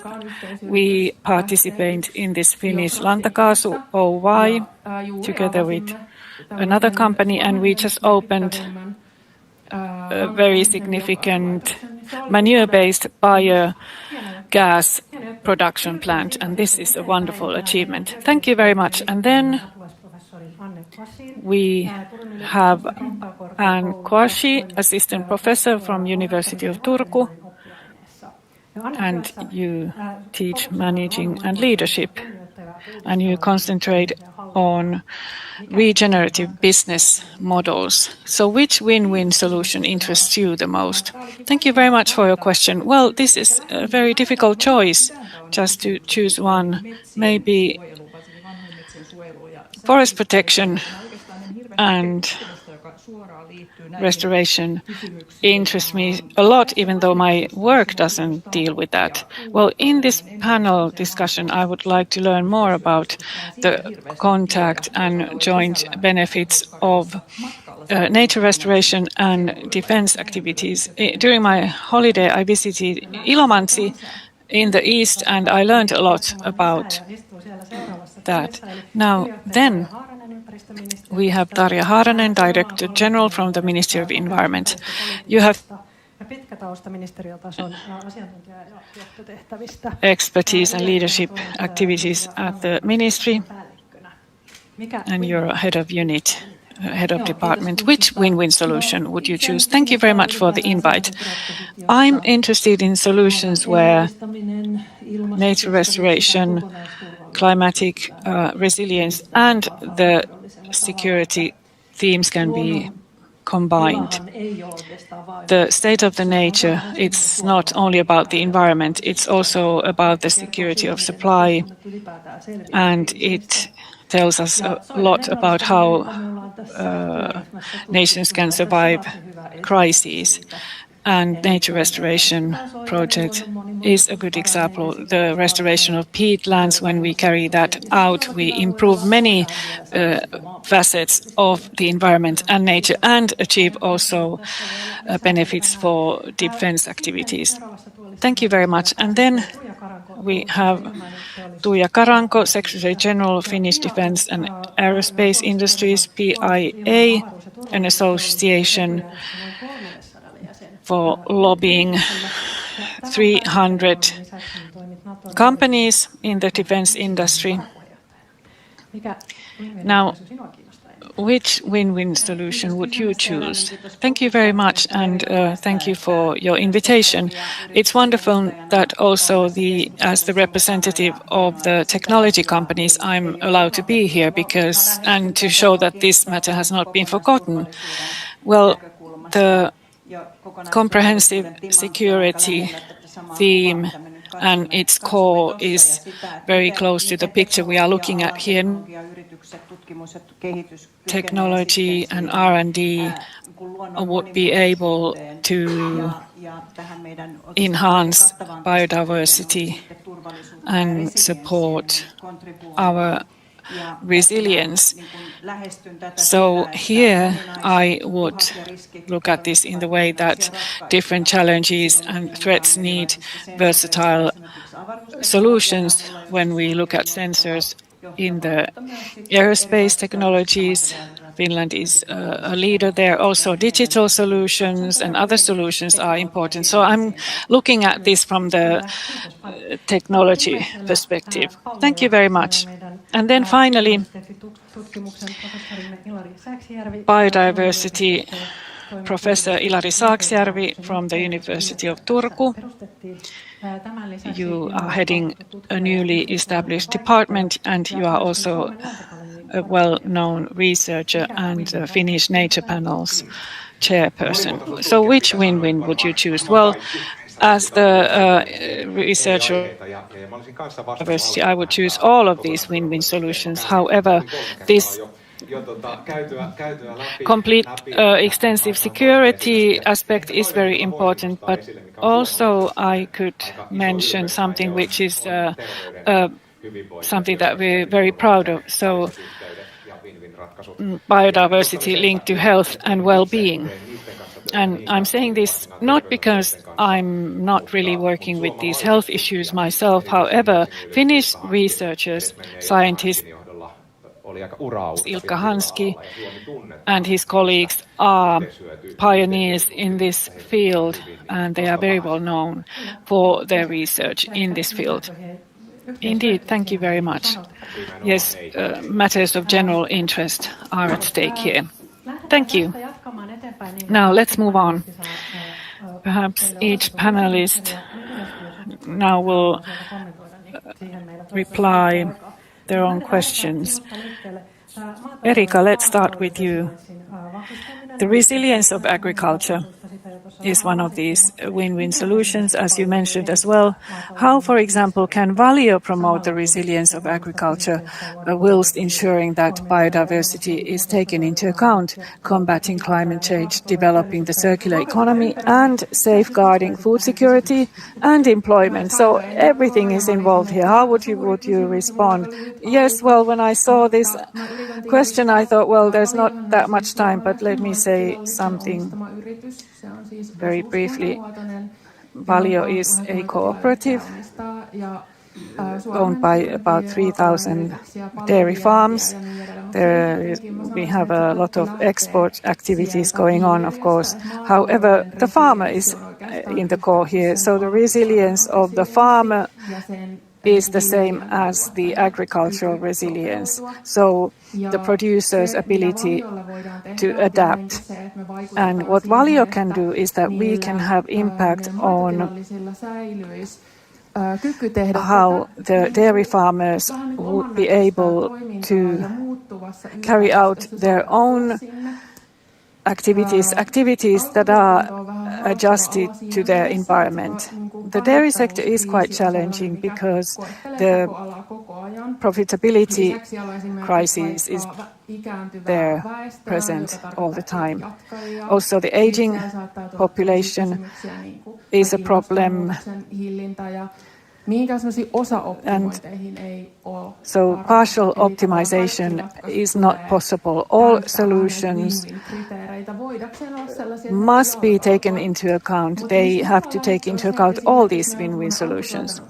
For instance, we have this primary production responsibility program, which is a voluntary-based program, and there the producers who choose this option for themselves, and this is a program adopted by the government, and different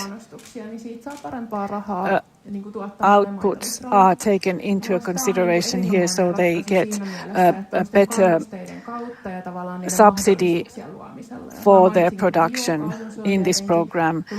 For instance, biogas is a good option here, but there are also other circular possibilities. For instance, Food 2.0 program funded by Business Finland, where they do research on foodstuffs, how to enhance and enforce circularity, energy production, food production, and there are cereals and animal side. All this is involved here. Thank you very much for this.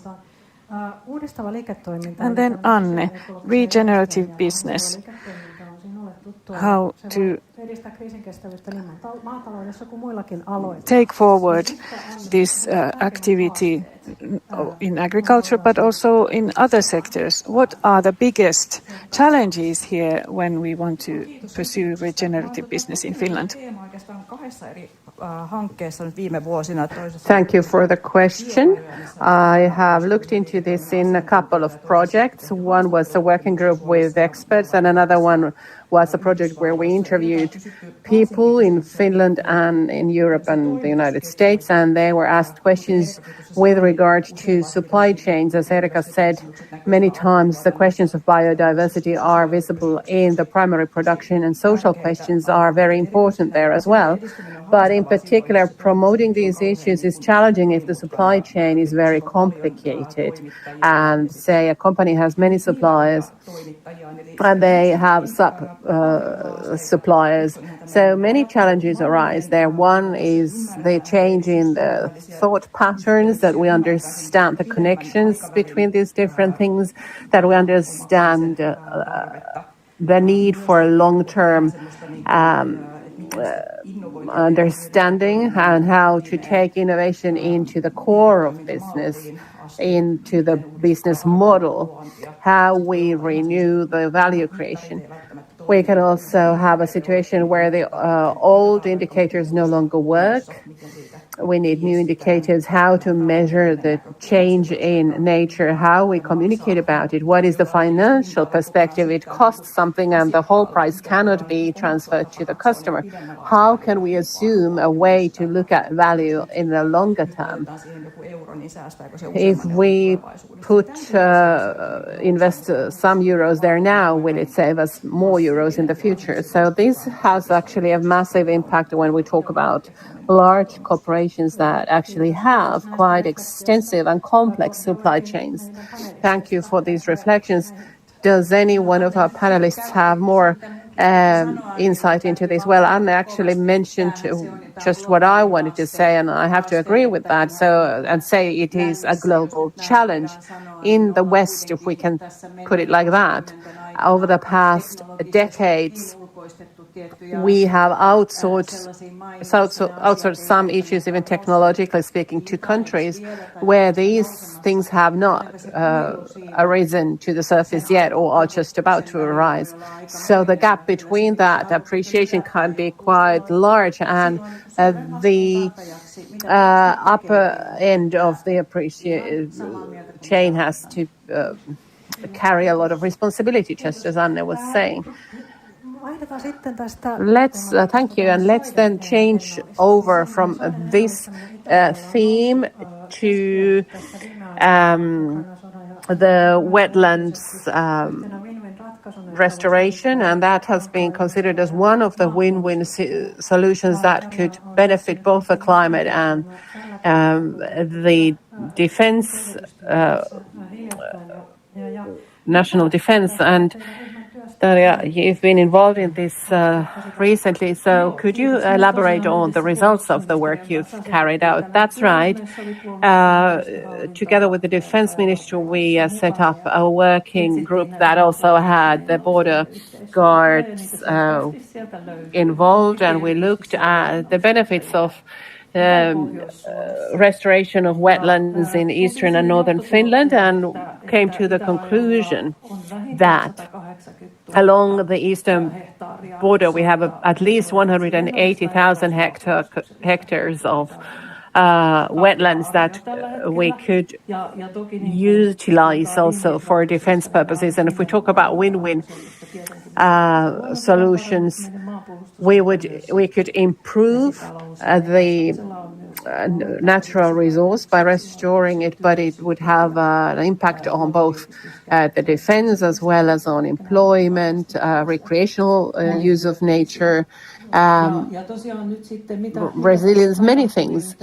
And what is happening here and what is needed for this is, of course, the continuation of the collaboration of the different administrative sectors, but we don't need any pilots. We can start building without any particular operational models. But finance is a question, and it has to do with the next MFF in the EU. So we would need to attach it to these solutions as well. And I could crystallize it by saying that the lesson to be learned here is that investing in restoration of the environment should not be only considered as an expense. It is actually an investment in the future and in security in this case. That's right. Any other thoughts on this from the panelists? I could ask, when Finland, after all, is a country where the land ownership is also broken down into quite small units. Have you discussed this with landowners about their feelings of the restoration work carried out at the eastern border? Yes, we have started with the premise that we'll need to start with the fully voluntary approach. We had a stakeholder group event that, at least for me, was an interesting surprise to see that there was so much private funding just waiting there, saying, when can we start? So that means that we have a strong willingness to defend the country, and of course that's a strong basis and foundation to move forward from. And of course it is true that when we talk about restoration, we do need private funding as well. We can't do it all with public funding.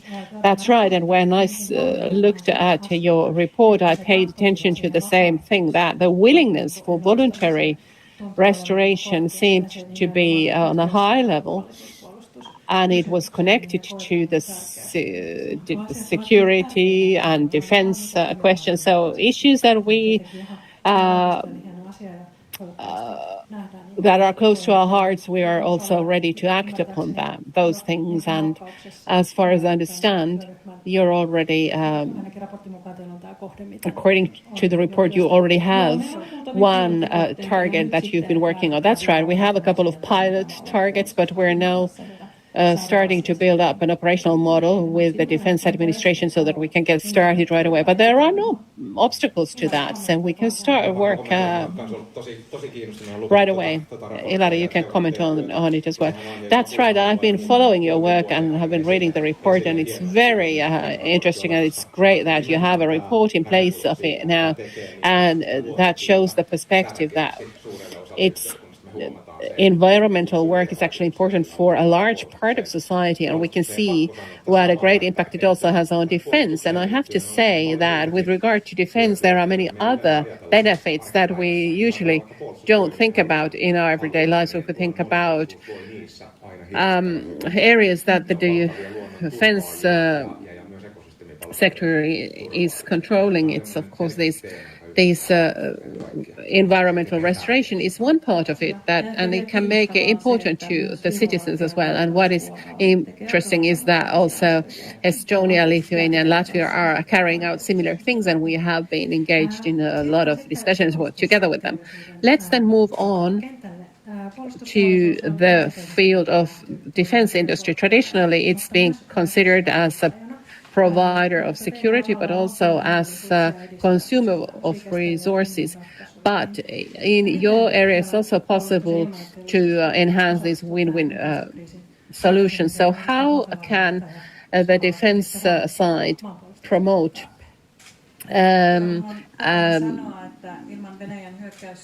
the solving of environmental crisis and the security of supply?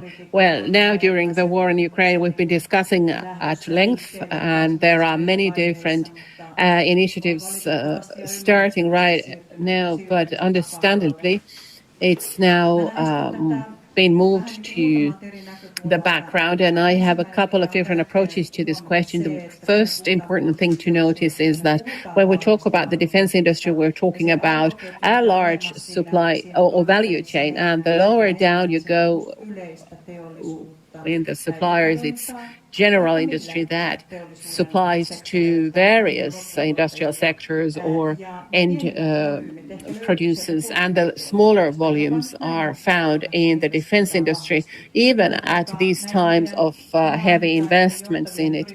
So the subcontractor chains of our large corporations have exactly the same requirements applied to them than any other companies.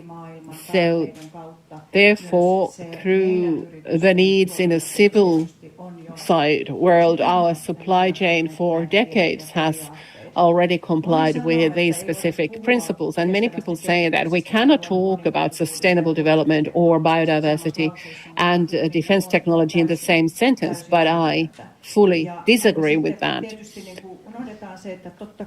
When we forget that the production of businesses is, of course, organized as well as possible also from the perspective of biodiversity, but when we get into the products,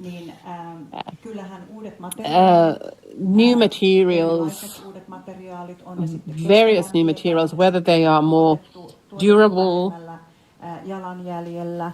produced with a smaller footprint, simulation technology using that, various sensor technologies, networking, operating model, AI in many respects, but instead of talking about the weapon systems in AI, let's talk about the life cycle, thinking that the systems might have a lifetime of 60 years. So how, with correct measures, we can perform maintenance work on them. And these are the kinds of questions we're dealing with constantly.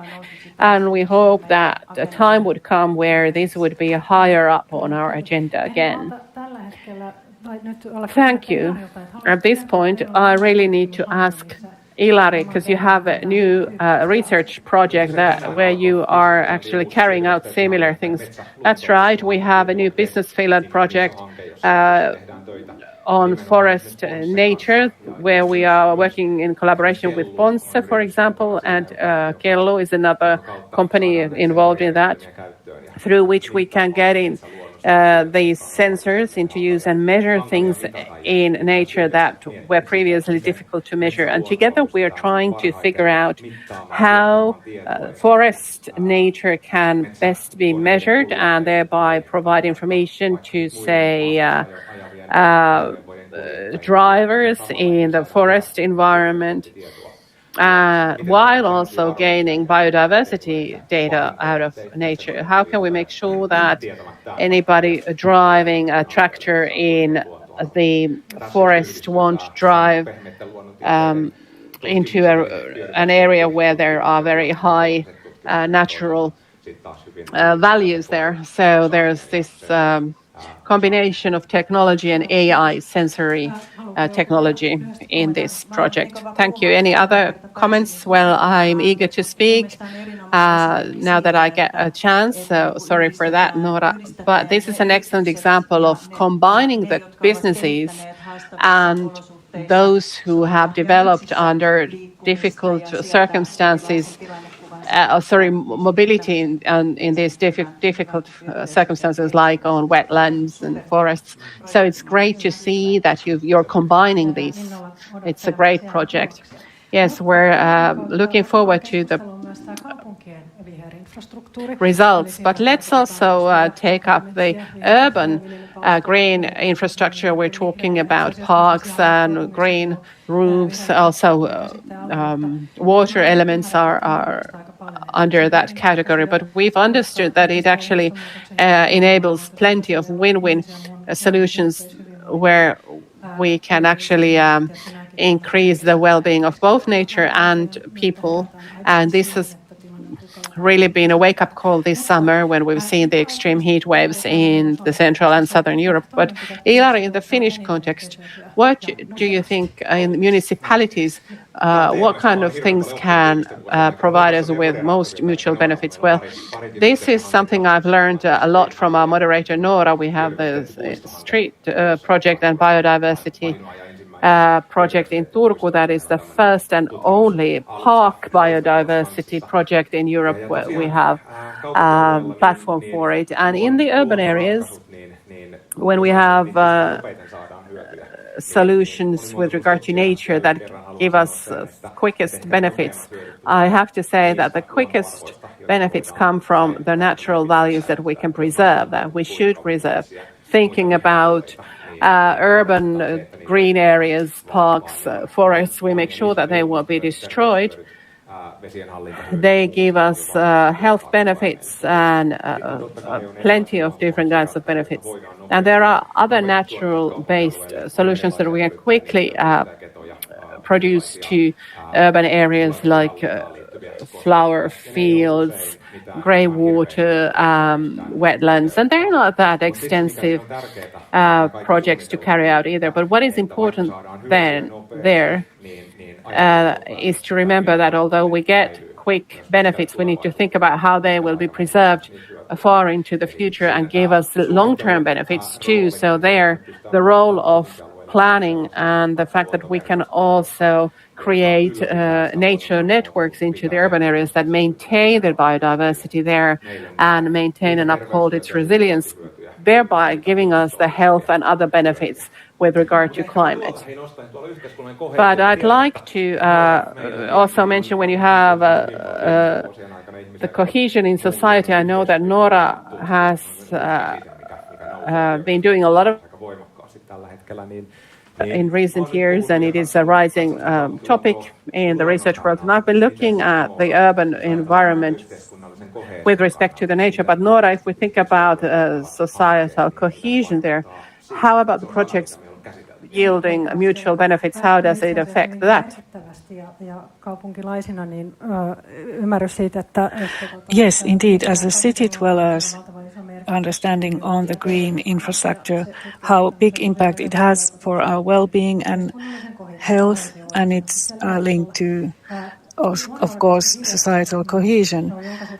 The Nature Center last year for the first time published the research on the benefits of urban nature infrastructure, benefits to fight or mitigate the problems caused by diabetes 2, for instance, and other diseases. So with the nature's presence in urban areas, we can promote good urban life, build better urban nature environments. So if we have information, as we now gain information in these current projects where we combine the green urban and heat centers in the urban areas to look at the economic data, and they can be linked to the social and economic backgrounds of the population, where there is less green areas, more heat burden on certain areas, then certain measures should be focused on those areas. So this is one example. Now, good. So far, we have done a round of questions with the panelists, a round of themes, and now I would like to put forward a question to all of you. We still have a little time. So, how can we ensure that these win-win solutions are not left unimplemented, or that their implementation is not hindered by short-sighted political or economic pressures or interests in the world we live in now in terms of policies and funding? So what are the key steps needed to initiate and achieve long-term change in Finland with these win-win solutions? Shall we start here? Erika. Yes, gladly. I am the opinion that a key factor here is that we are able to calculate and describe a value for these matters. If we do not jointly understand the value, then it's of course easy at the later stage, despite the great plans, just to sideline all this, because typically we have not been able yet to describe and give the value that this topic deserves, or we haven't faced such crisis situations where this would have been necessary. If I look at this from the agricultural point of view, considering the heat wave in Central Europe, this will have an impact on our food security because the food chains are global. So I think that eventually this will happen. It's also, of course, sad that we have to go through crises first and then understand the value of all this. But this will happen in the long run. Well, these value markets are developing at a greatest pace here, and I think this will change things, especially in terms of the value of soil, the value of land, and then we can develop these value chains. Well, then another factor which we have highlighted in our article is that at a personal level, we can be curious as to how other people and how nature is doing. We have to be caring. We have to care about the well-being of others and nature. It's something more than just which is described in a mission statement or in objectives, but this also requires individual ambition, individual willingness to take this kind of topic forward. Yes, it's very understandable when we look at the resilience research, we can see that individual initiatives are very important, individual willingness, which is then spread on to organizations, for instance, through us as experts. So thank you very much for highlighting this. And then Tarja. Well, long-term resilience in this kind of work is very important, and it should not be disrupted when a new government enters with a new mandate. And in terms of decision-making, we should always look at the impact of those decisions in terms of security, environment, well-being, etc. And I do think that we also need courage to do things. Of course, we need pilots for many things. However, we just have to get our hands dirty and start doing our job. I think often we are too cautious. And also, we should not only think of trying to solve the current problem, we should look into the future so that we can build a sustainable society on the longer term. So we have to change our way of thinking in this. Indeed, of course, we are under enormous time pressures. There are certain tips in the planetary barriers which I showed you here, so those have to be taken into account. So we have to combine the urgency and substantial action. And then let's move on. Yes, as the others stated very well, I could add this sort of cooperation, interpollination, so to say. There were several examples of this. No single sector can solve the problems alone, and they can find partners, new partners, even surprising partners. This is very important. They just have to be open to it. Indeed, a very good point. Yes, indeed. And my job now is to draw up a summary of this.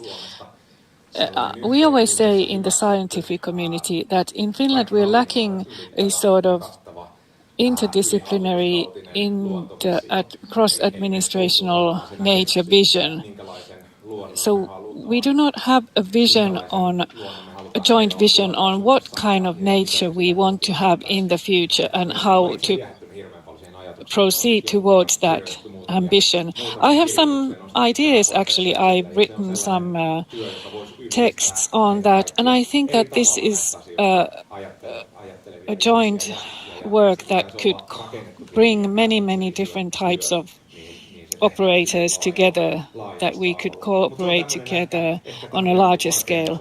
Of course, this is sort of a high-level ambition where we should think about what we want and how we want to achieve it, and how these kinds of solutions and ways could be then brought to people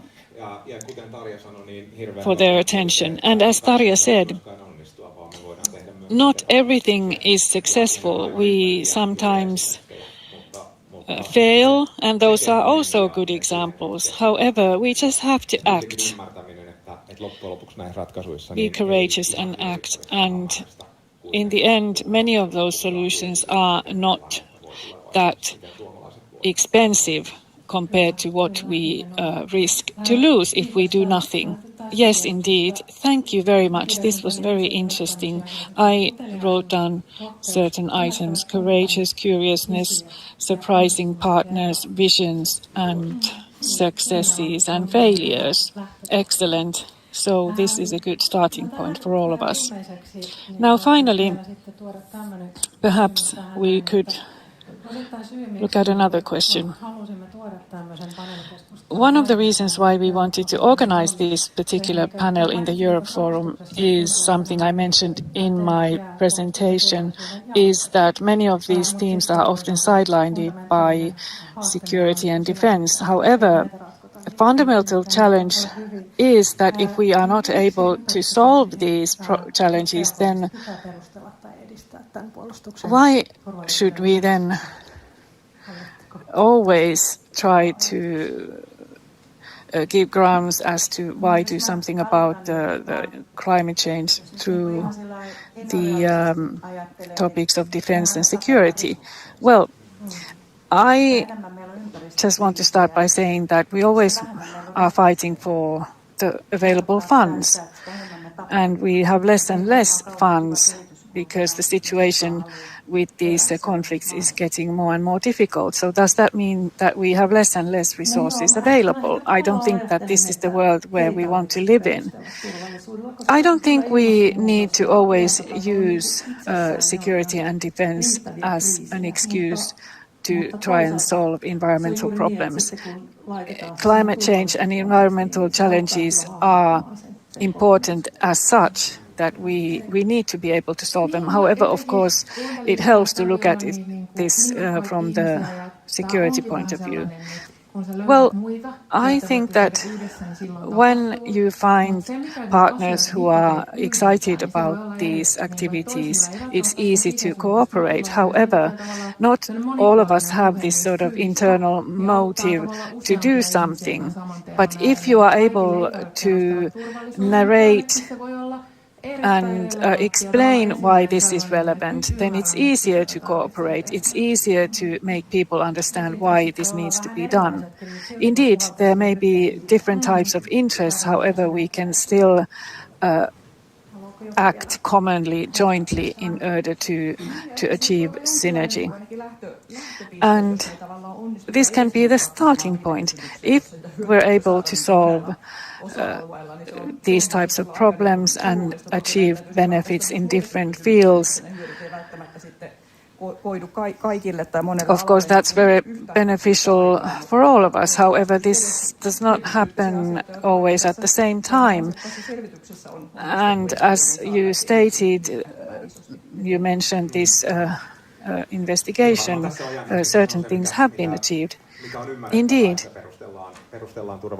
Of course, at present, it's quite understandable that we always try to explain things on the basis of security and defense. A few years back, that wasn't the case. Now the world has changed, so this is very understandable. But I think this is a very good reason to use to achieve people's attention, to get them interested in this planet. This is our common planet, and all these matters are very important for all of us. At the same time, as a nature scientist, I would also like us to remember the value of nature as such, not just the defense and security perspective. I think this is a very good question in a sense that even if we talk about defense and security, but then for people it might be difficult to grasp what is the value of a certain plant, for instance, why to protect that particular plant.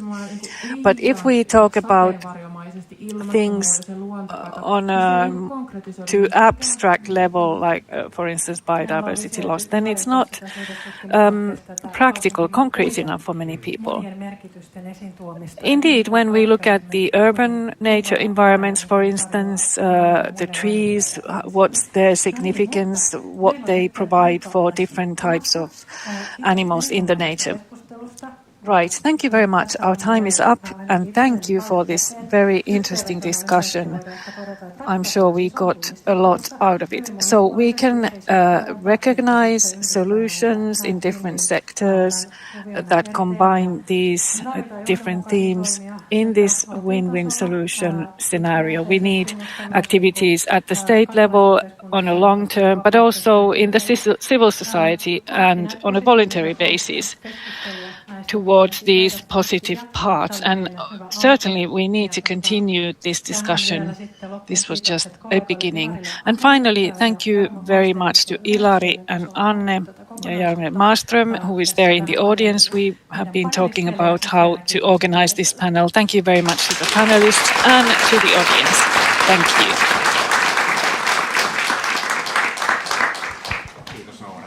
Lämmin kiitos puhujille todella mielenkiintoisesta keskustelusta. Many thanks to the panelists for this interesting discussion, and we'll continue our panels at 4:30, and coffee and snacks are available at the cafe. Thank you, see you soon.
Tervetuloa takaisin päivän viimeiseen keskusteluun täällä Sopukassa.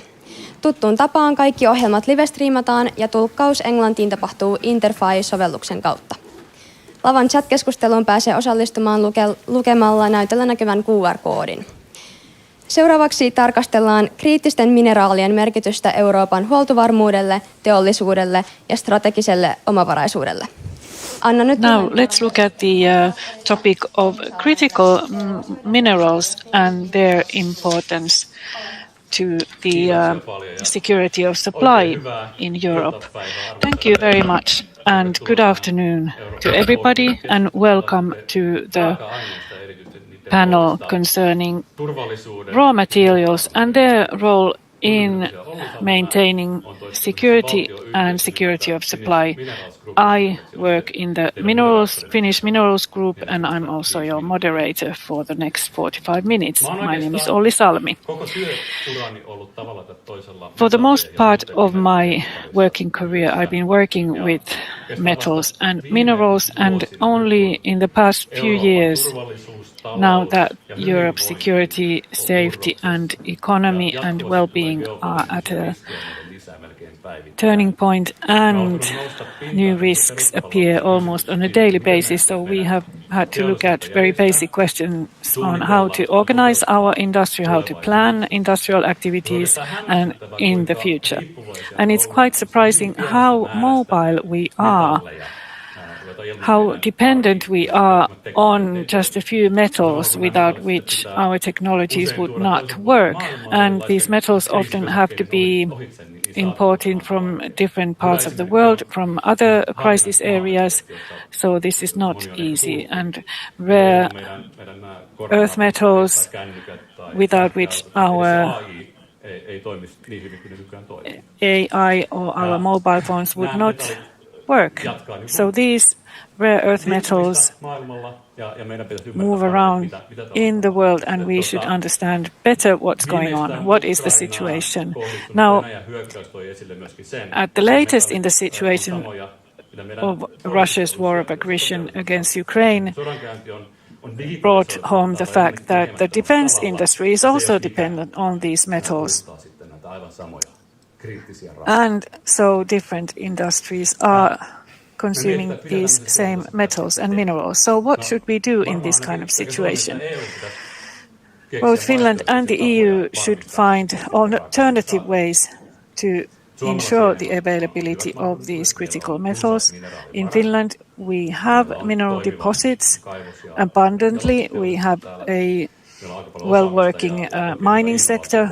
We have expertise and innovative potential for these matters. However, a big question in this panel is that how security and raw materials work together, or do they work together? We have an excellent panel who can tell you about all this. First of all, Minna Kuusisto, Chief Economist from Danske Bank, Jani Lösönen, Agnico Eagle Finland, CEO, and then Mika Aaltola, Member of the European Parliament, and Satu Penttinen, Lead Expert from Business Finland, and Martti Sassi, President of Business Area Ferrochrome, Outokumpu. Excellent, thank you. Now, our plan is that we will discuss to warm up first within the panel, and then all of you have an opportunity to put forward questions also through the chat function, so everybody is able to participate. Now let us start with a warm-up question.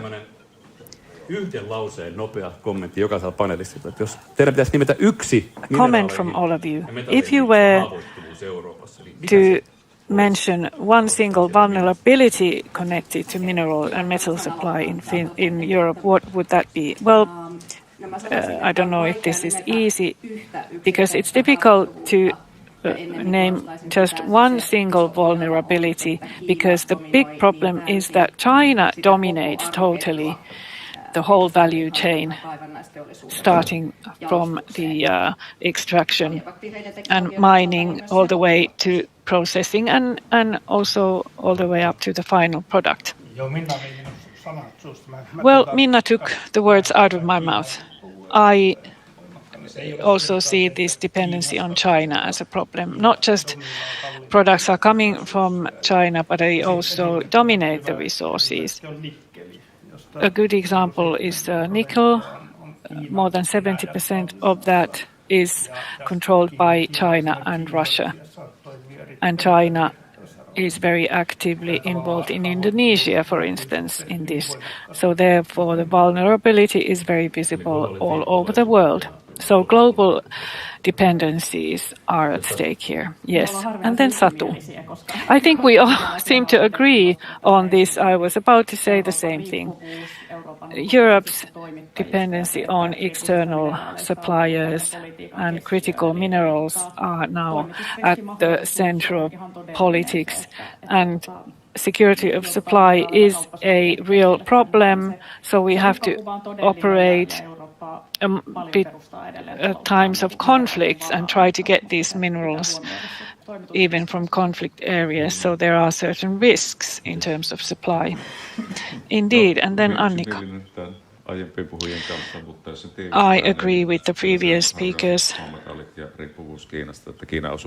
Dependency on China and its mining activities in terms of rare minerals is up to 70%, and processing activity, the dependency is even higher. And then secondly, rare earth metal production. The US production is just a small part compared to the Chinese production. So this is the current picture. Yes, I surprised you all by saying China, of course. And it's important to understand that this is our fault, since we have allowed things to go this far. In the world of networks, if we are not able to get rare earth metals, then we should be able to get it from another source. We were living under this illusion that we would be able to get those minerals. China was able to trick us. Now we've had the wake-up call. Is it too late now to act? And we should also look into the mirror. Indeed. Thank you very much for your first comments. Now let's look at minerals and security. Our main theme. Why are minerals behind security politics, or are they? Well, strategic bottlenecks, different water areas, mountainous areas are bottlenecks here, and also geopolitics. I'm in the parliamentary committee where we talk about these, so these direct and indirect controls that are linked to these resource flows and how they impact different countries. This actually belongs to the EU competency within external policy and also trade policy. So it is important what EU decides on these strategies. We are able to improve our strategies. Now, when we look at the corporate responsibility regulation, there we should mention also strategic interests, how companies cooperate in Europe as well as in China. Companies are forced to think about their strategies, think about the EU strategies in their operations, not to be too dependent on external operators, i.e. China. And this is something that should have been already included in the corporate responsibility regulation. But the Commission was not able to get that in. Well, the natural direct links are to defense industry and security are linked to one another. so big technological solutions are also used in the defense sector. However, indirectly, when we look at the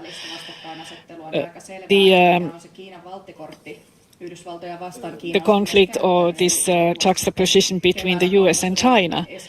And in the spring, when the war escalated, then the US was forced to back down because China set some limitations for critical minerals, without which some US producers cannot operate. So this was a hindrance for them. So when we look at these threat possibilities, it's quite scary that China has this kind of trump card that it can use as a threat. Now, also the energy crisis, a few years back, we looked at it first as a market question, but also it became a security and defense question very quickly. And we have looked at China's dominant position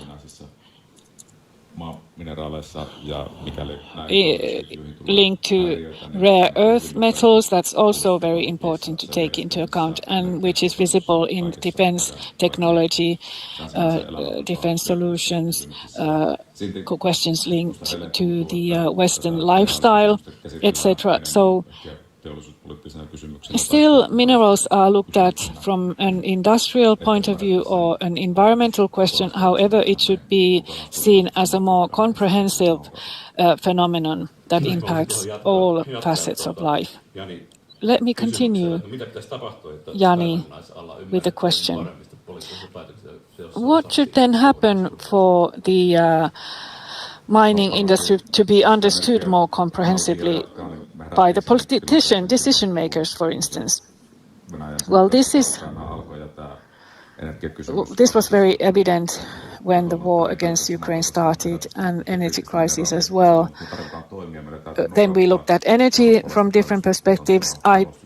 This same should not happen with critical minerals, because then we will end up in a similar situation as we were then with energy. Well, NATO published 12 defense critical minerals list, and Finland, together with 11 countries, started a cooperative project on this for storage, and then there's the SAFE facility, 70 million euros for defense industry. So we have technologies which are relevant to the defense industry, and critical minerals are here present as well. Well, in Business Finland, you support a lot of research. Now, defense technologies and infrastructures, which of them are very dependent on critical minerals? Well, I'm not, as an expert, able to say which is the most critical mineral, because many of them are used all over. However, in a more general terms, I can mention energy systems, information transfers, defense capability. They all need critical minerals. Technologies are developed all the time. Industry, in more general terms, is involved here. State infrastructures and technology use their needs critical minerals. But of course, defense industry. So everywhere the technologies are developed, and they all require these, say, minerals. So it's difficult to say which one of them is more critical or the most critical one, because many of them are needed in different sectors, in different industries. Now, Mika, you already mentioned that things are happening at the EU level, and in some way we understand that critical minerals are a part and parcel of security. However, there are problems. Well, we have examples of this sort of resource crisis already since the 1970s, when whole national systems were brought to their knees. several wars were started, and now that particular situation has changed. Now the Strait of Hormuz is closed. It has a lot of impact on trade, on critical minerals, on rare earth metals. We should see that those rare metals are a part of our everyday life. And of course, we are talking about the processing industry as well. And it should be controlled. This is a very simple equation. There's nothing new about this. And as we heard, we have one operator who knows very well how to manipulate this global system. Now, next Friday, we can see that the US has threatened with a extensive sanctions package against China, and if that were to be implemented, what would the consequences be? So this is something that China can use then also against the US. And then Bug Silica is another example where a central network is being developed towards a sort of country club system.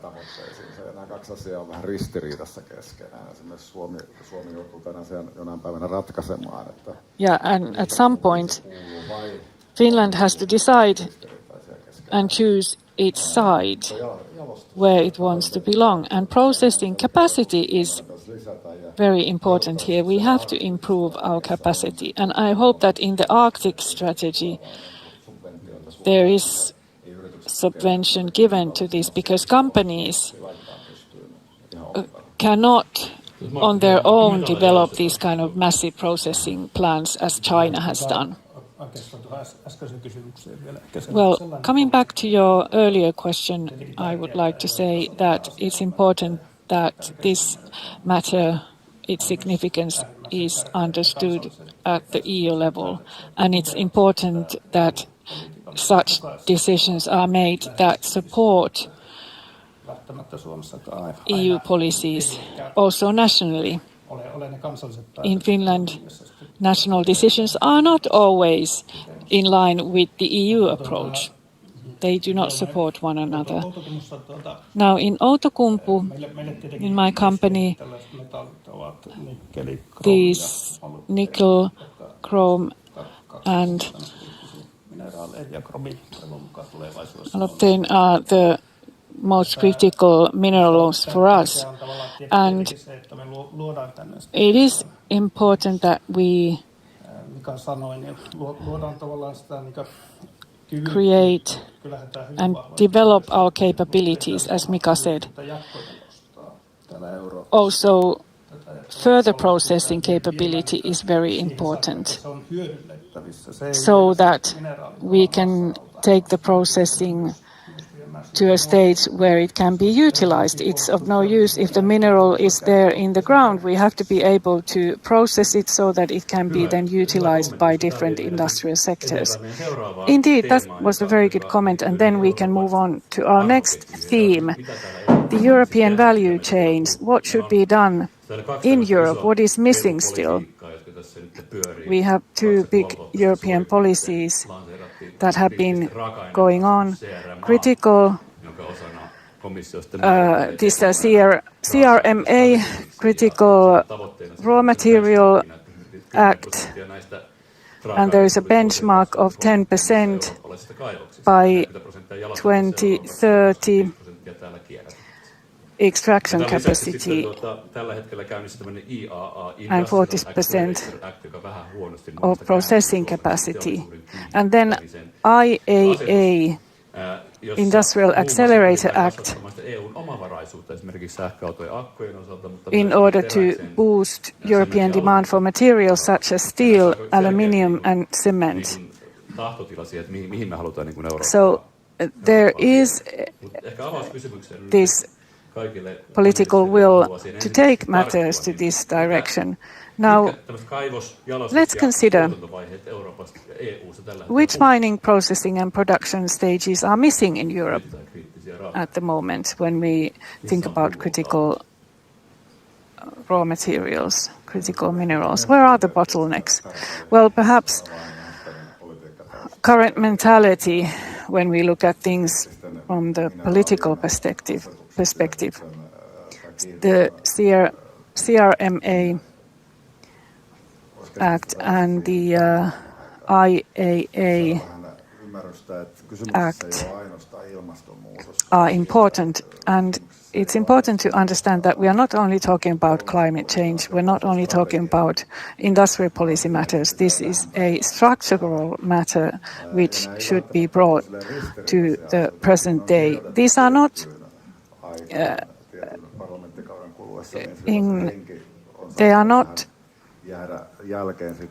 opposite from one another. However, the mentality, the approach is a bit outdated. Now, the US has taken lead in many of these systems, and it is trying to prevent the EU from becoming a partner with the US, rather a client. But it's really important that the EU participates here as a partner. However, our strategy is not ready yet.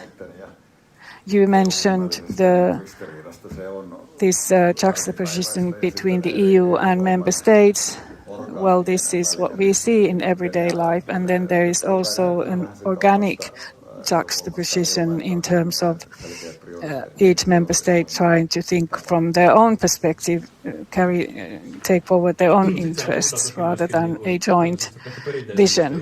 Now, when we talk about these sort of more traditional metals, and Martti, why should we increase the production of steel in Europe? I think the situation is similar as with the critical minerals. Do we want to be dependent on China in terms of ferrochrome and steel? Energy industry, defense industry, and our everyday life, they are all dependent on steel, stainless steel or ferrochrome. So therefore, if we end up in a situation where we are dependent solely on imported material, then the discussion is similar as it has been with critical minerals. And I think that this is a big vulnerability in terms of European industry and in terms of the well-being of European citizens. So we are talking about how the countries can operate. We should not divide this into two different sectors. These societies need all of these, and we should be able to secure their supply.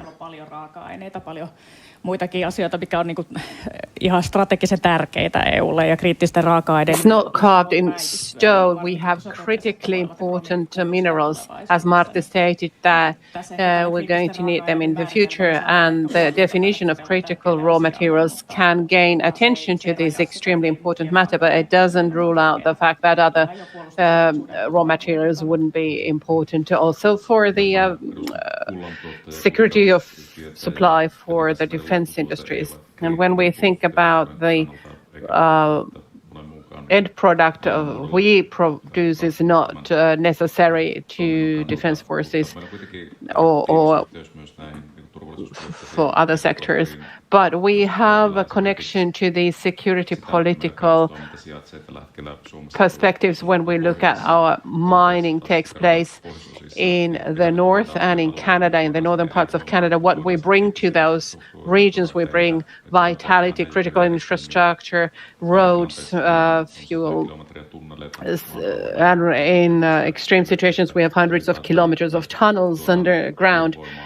We bring capabilities, vitality, and possibilities for people to stay in these scarcely populated areas. So these are also the kinds of values that we bring, and that's also important in terms of infrastructure. At this point, I have to ask you, when we are now preparing a center for critical raw materials, so this is in the EU and it's supposed to be introduced soon. And you all mentioned that China is a specific vulnerability to Europe at the moment, and that we could also learn something from them as to how to do things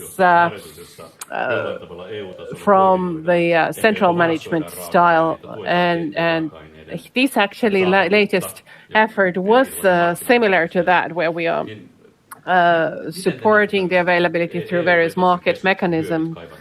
And how do you see the benefits of the EU to the excavation industries?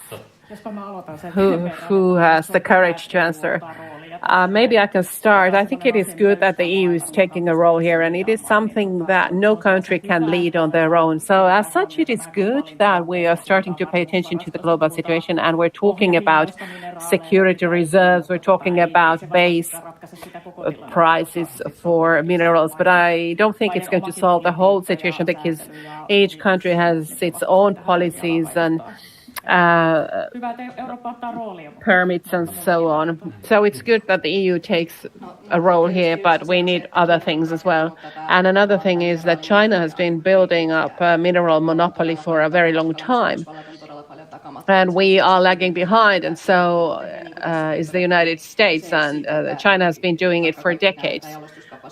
It's not a question of the refining capacity or that all the mines were in China. It's just that China is controlling these value chains and has invested in African mines in the long term, and therefore gained access to many minerals. And what highlights the importance of this is that the Trump administration in the US, as we know, is not very much bothered about multilateral collaboration. However, J.D. Vance, the vice president, a couple of months back, collected a ministerial meeting around these minerals, and the United States invited 50 ministers to discuss common trading region. And I think this tells a lot when even the current administration in the U.S. wants to have a multilateral collaboration to be able to respond to the situation in China. And one challenge with the EU, of course,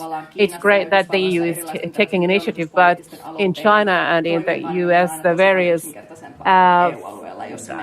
taking initiatives in financial policy is much easier than in the EU, where we have different practices in each country and the ways in which we interpret legislation. There may be some country-specific differences, whereas things are much more streamlined in the United States, where you can come up with tax treatment to corporations and companies can invest with more favorable conditions.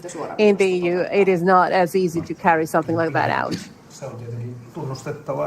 We have to acknowledge that no European country can pull it off on their own. We need collaboration in any case. So in a sense, it is the only way to take it forward in Europe, to cooperate.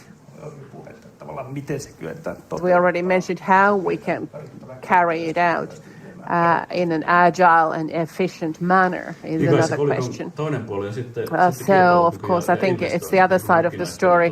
Competition, investments, activities in the market's terms. And when we look at statistics about investments in mining industry, particularly into the critical raw materials, it is quite surprising what we see in these statistics. And IEA is reporting on the critical minerals they are on the decrease. And for batteries, it's a much steeper drop. Whereas for small metals, small strategic metals, the prices have increased a great deal in the past couple of years. Sixfold price for wolfram, for example. So a quick conclusion is that prices are going up, whereas investments are going down. So I have a question to Minna now. What is preventing the investments being carried out in Europe when we talk about critical minerals and raw materials? To the extent I have seen the report by IEA, one reason is the great fluctuation of prices. So for the past couple of years, we've seen the ore prices going up, whereas before that, the direction was going down. And of course, it is difficult when the price development is very hard to predict. Many times when we think about mining industry, it's a matter of licensing and permits, but there are many other factors affecting the decisions, and price volatility must be one of them. Perhaps the public sector somehow could make sure that extreme price fluctuation could be prevented for commercial operators, so that we could guarantee a specific price level. That might make it easier to carry out investments. If I still continue on the defense relevance and security. Security is something that's not immediately visible in the cash flow or in the value, at least on the European level. How would you bring the defense question back into the investment case? Well, it's not visible there from an economist's point of view. It is just a positive external impact. But how we should take it into account is, in my opinion, the job of politics.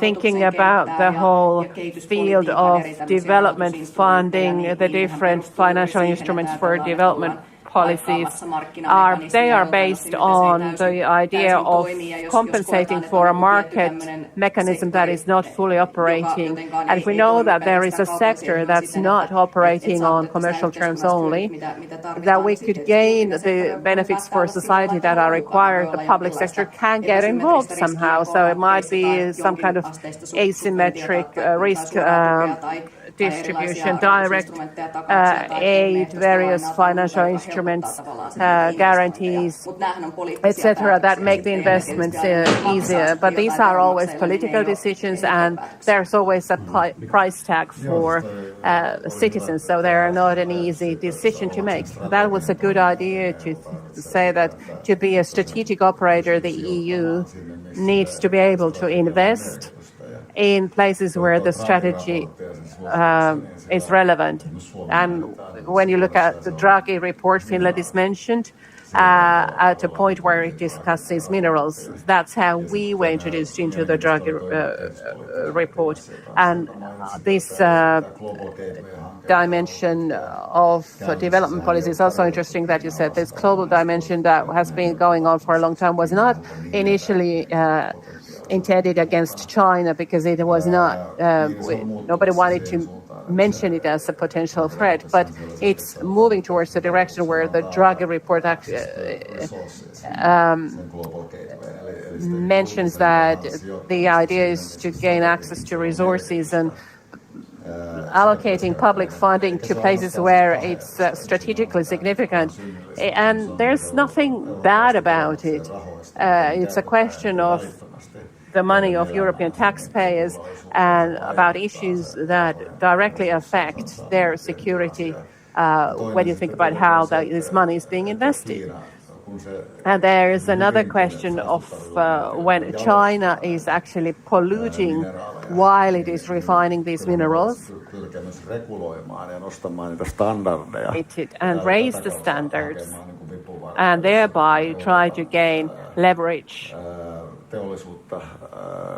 where the European industry security and access to market could be used as a tool to make China do things better as a leader. So we still have means available to us. But of course, there are political obstacles. Some European countries are more dependent on China. They don't want to harm their relations with China. Then we have the United States as a player that is trying to achieve things in the background, and it might not be really thinking about Europe becoming independent, but that Europe could become a client to its own ecosystem. So it is time for Europe to grow up in this, as in many other issues. From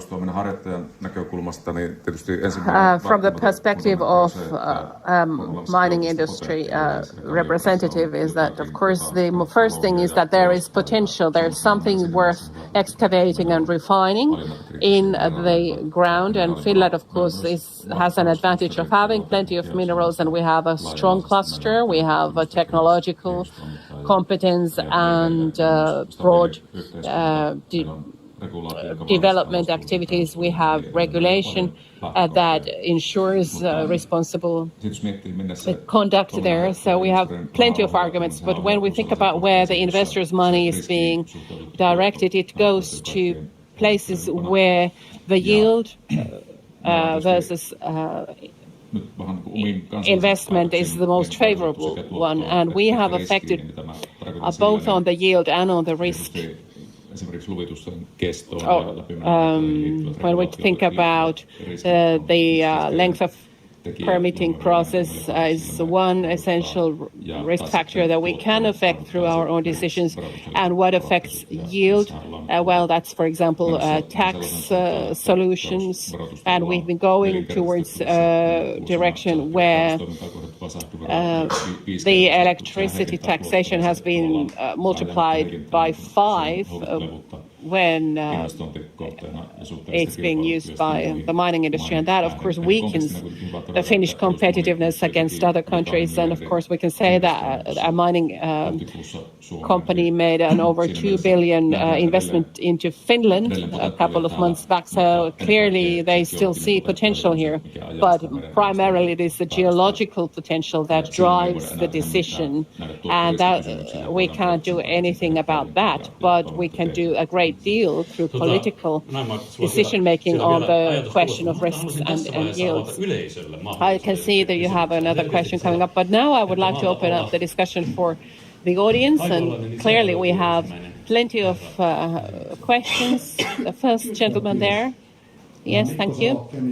I am Mikko Salo. I am the CEO of the Chemical Industry Association, and I would like to ask you, since we all seem to agree that critical minerals are important in terms of defense policy, how come then we in the EU are promoting legislation that most likely in the mid-range term will end the production of cobalt in Finland, because Finland is the only country that is refining cobalt in Europe, when we have many countries around us that need to use cobalt, to mention German automotive industry, for example. So now when we have 20 milligram in a cubic meter was a limit per country, in Finland, for example. In China, it is 50 micrograms per cubic meter and 100 in the United States. So 20. For decades, we have research data showing that if it's less than 20 milligrams, it has no harmful impact on health. Now, for one reason or another, the EU wants to make a stricter limit from 20 to 10. So now we have the various confederations in Finland. They've been trying to promote in the EU the idea that reducing this limit will not bring any health benefits, occupational health benefits, but it will most likely abolish cobalt production from Europe, i.e. from Finland, because it doesn't exist in any other country in Europe. So how come are we promoting such legislation when cobalt Kiitoksia. Hyvin spesifi kysymys as a critical mineral? This is a very important question, perhaps a rhetoric one to some extent. How would you like to respond? Well, of course, there is this phenomenon of cooperation that one instance does not know what the other instance is doing. Of course, emissions are a matter that are important in the politics for the legislator, but it doesn't make any sense that we would at the same time accept products in the market that have much looser standards, and that seems to be okay with us. So we should, yes, understand that we want to do things better in Europe, be more environmentally friendly, but for the other products we should use regulation to balance it out, balance the market situation out. But primarily it is the question of one instance of the legislation not knowing what the other end is doing, and the outcome of the Draghi report is quite clear that when we use the regulatory power and don't know how to use it properly, so much more than what the US Congress is doing, then I believe in our confederation we have been misled to some extent. We're looking for an effect that it is impossible for us to achieve. Are there more questions from the audience? I could see several hands being raised. One here in the front. I believe there is another one in the middle. Yes, thank you. Rajama from Northern Ostrobothnia. Thank you to the panelists and the moderator for the good questions. I'm going back a little bit. Jani said that risk management has been taken into account and that we have a very responsible, accountable mining industry in Finland right now. But what is surprising might not be on the table of the operators right yet is the permitting for our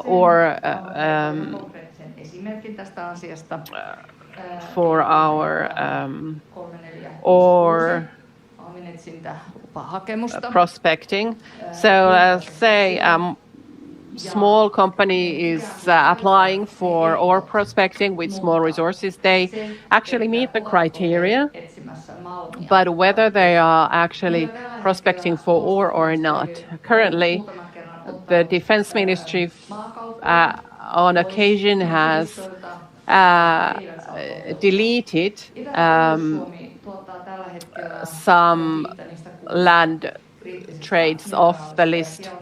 We have some critical minerals in our country, and in those areas there has been a steep increase in the applications for permits for ore prospecting, and to the extent that this permit has been granted, and I've actually met with some of these operators, and when we have a great possibility in Finland to go and pick berries in our forests, these people were not looking for berries, I can tell you that.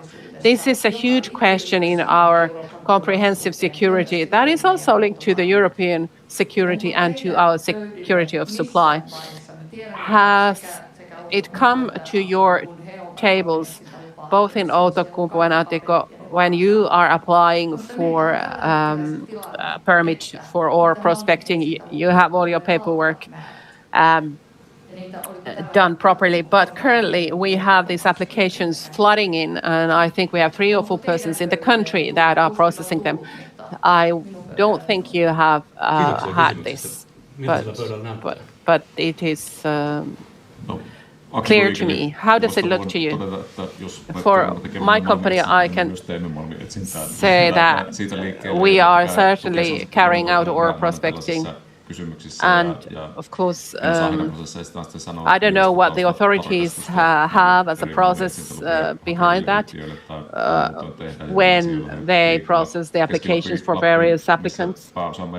In Lapland, where we primarily operate, we have a fairly good visibility there, and there has been no reason to think that people who've been moving about there would have been on some other business than or prospecting. We have one line, and that's our only location, and we've been, of course, adhering to all regulations there. Well, you haven't got much time left, but I want to take one more question from the front row here. You should use the microphone, please. I'm Samuli. My question is, now that we've heard something along those lines already, but is my microphone on? Can you find a raw material in Finland that could be critical for the areas outside of Finland? So important a mineral or raw material that when we talk about China having critical minerals for many countries, would Finland have such minerals too? Even if it wasn't critical for China, but maybe for another country. Thank you for a question. I believe a large part of the Finnish mining products are actually exported to other countries, but do the panelists wish to answer to this? Yes. Out of the ore that is excavated in Finland, we refine and concentrate, enrich a large part of it, and we are not really exporting semi-finished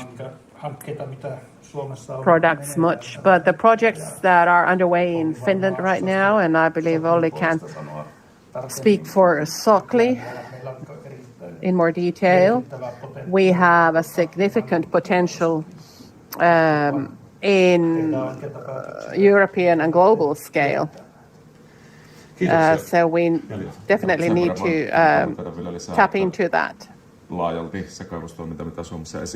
I can comment to that largely. The ore prospecting that we're doing is related to critical minerals, and some rare minerals have been found in parts of Finland. I think we have a good opportunity to become critical mineral producer in Europe. I know we haven't got much time left or any time left, but I'm sure you want to hear an answer to the next question. Let's do it quickly. We have parliamentary elections next year in Finland. What one sentence would you like to say to our decision makers with regards to minerals that are critical for defense? I can never advise politicians in my work role, but perhaps I can just say that from investors' point of view, a predictable operating environment is always the best. So politicians should try to come up with such politics that is predictable and not come up with sudden changes. Yes, that's true. Being predictable, consistent, in regulation, in the political decision making is key, and companies are ready to invest where there is a sufficiently long-term visibility and trust in the operating environment is not going to see great turmoils. Minerals are connected to the Finnish economic growth, security of supply, defense industry. So we have great potential in Finland. We have minerals, we have technologies, companies, competence. So it's the long-term politics and operating environment that makes it possible for investments to be pulled in. I agree. I share the same wish list with my colleagues.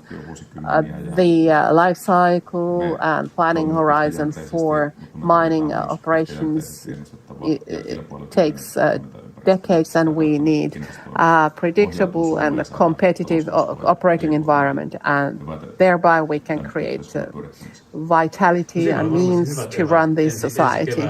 I'm sure this was a good set of advice for next spring, and with these words we end this panel. Thank you to the audience for good questions, and most of all thank you to our panelists. A big hand. Thank you very much for a topical discussion, and warm thank you to all the speakers, moderators and the audience, both here in the auditorium as well as those of you following online. Our day here in the Nook is coming to its end, but the Europe Forum is not ending now. We have evening program. Is music being played in Bar Kukka, and the events are open to anybody interested. You can check the details online. Thank you all for this day. Have a nice evening, and let's meet again tomorrow.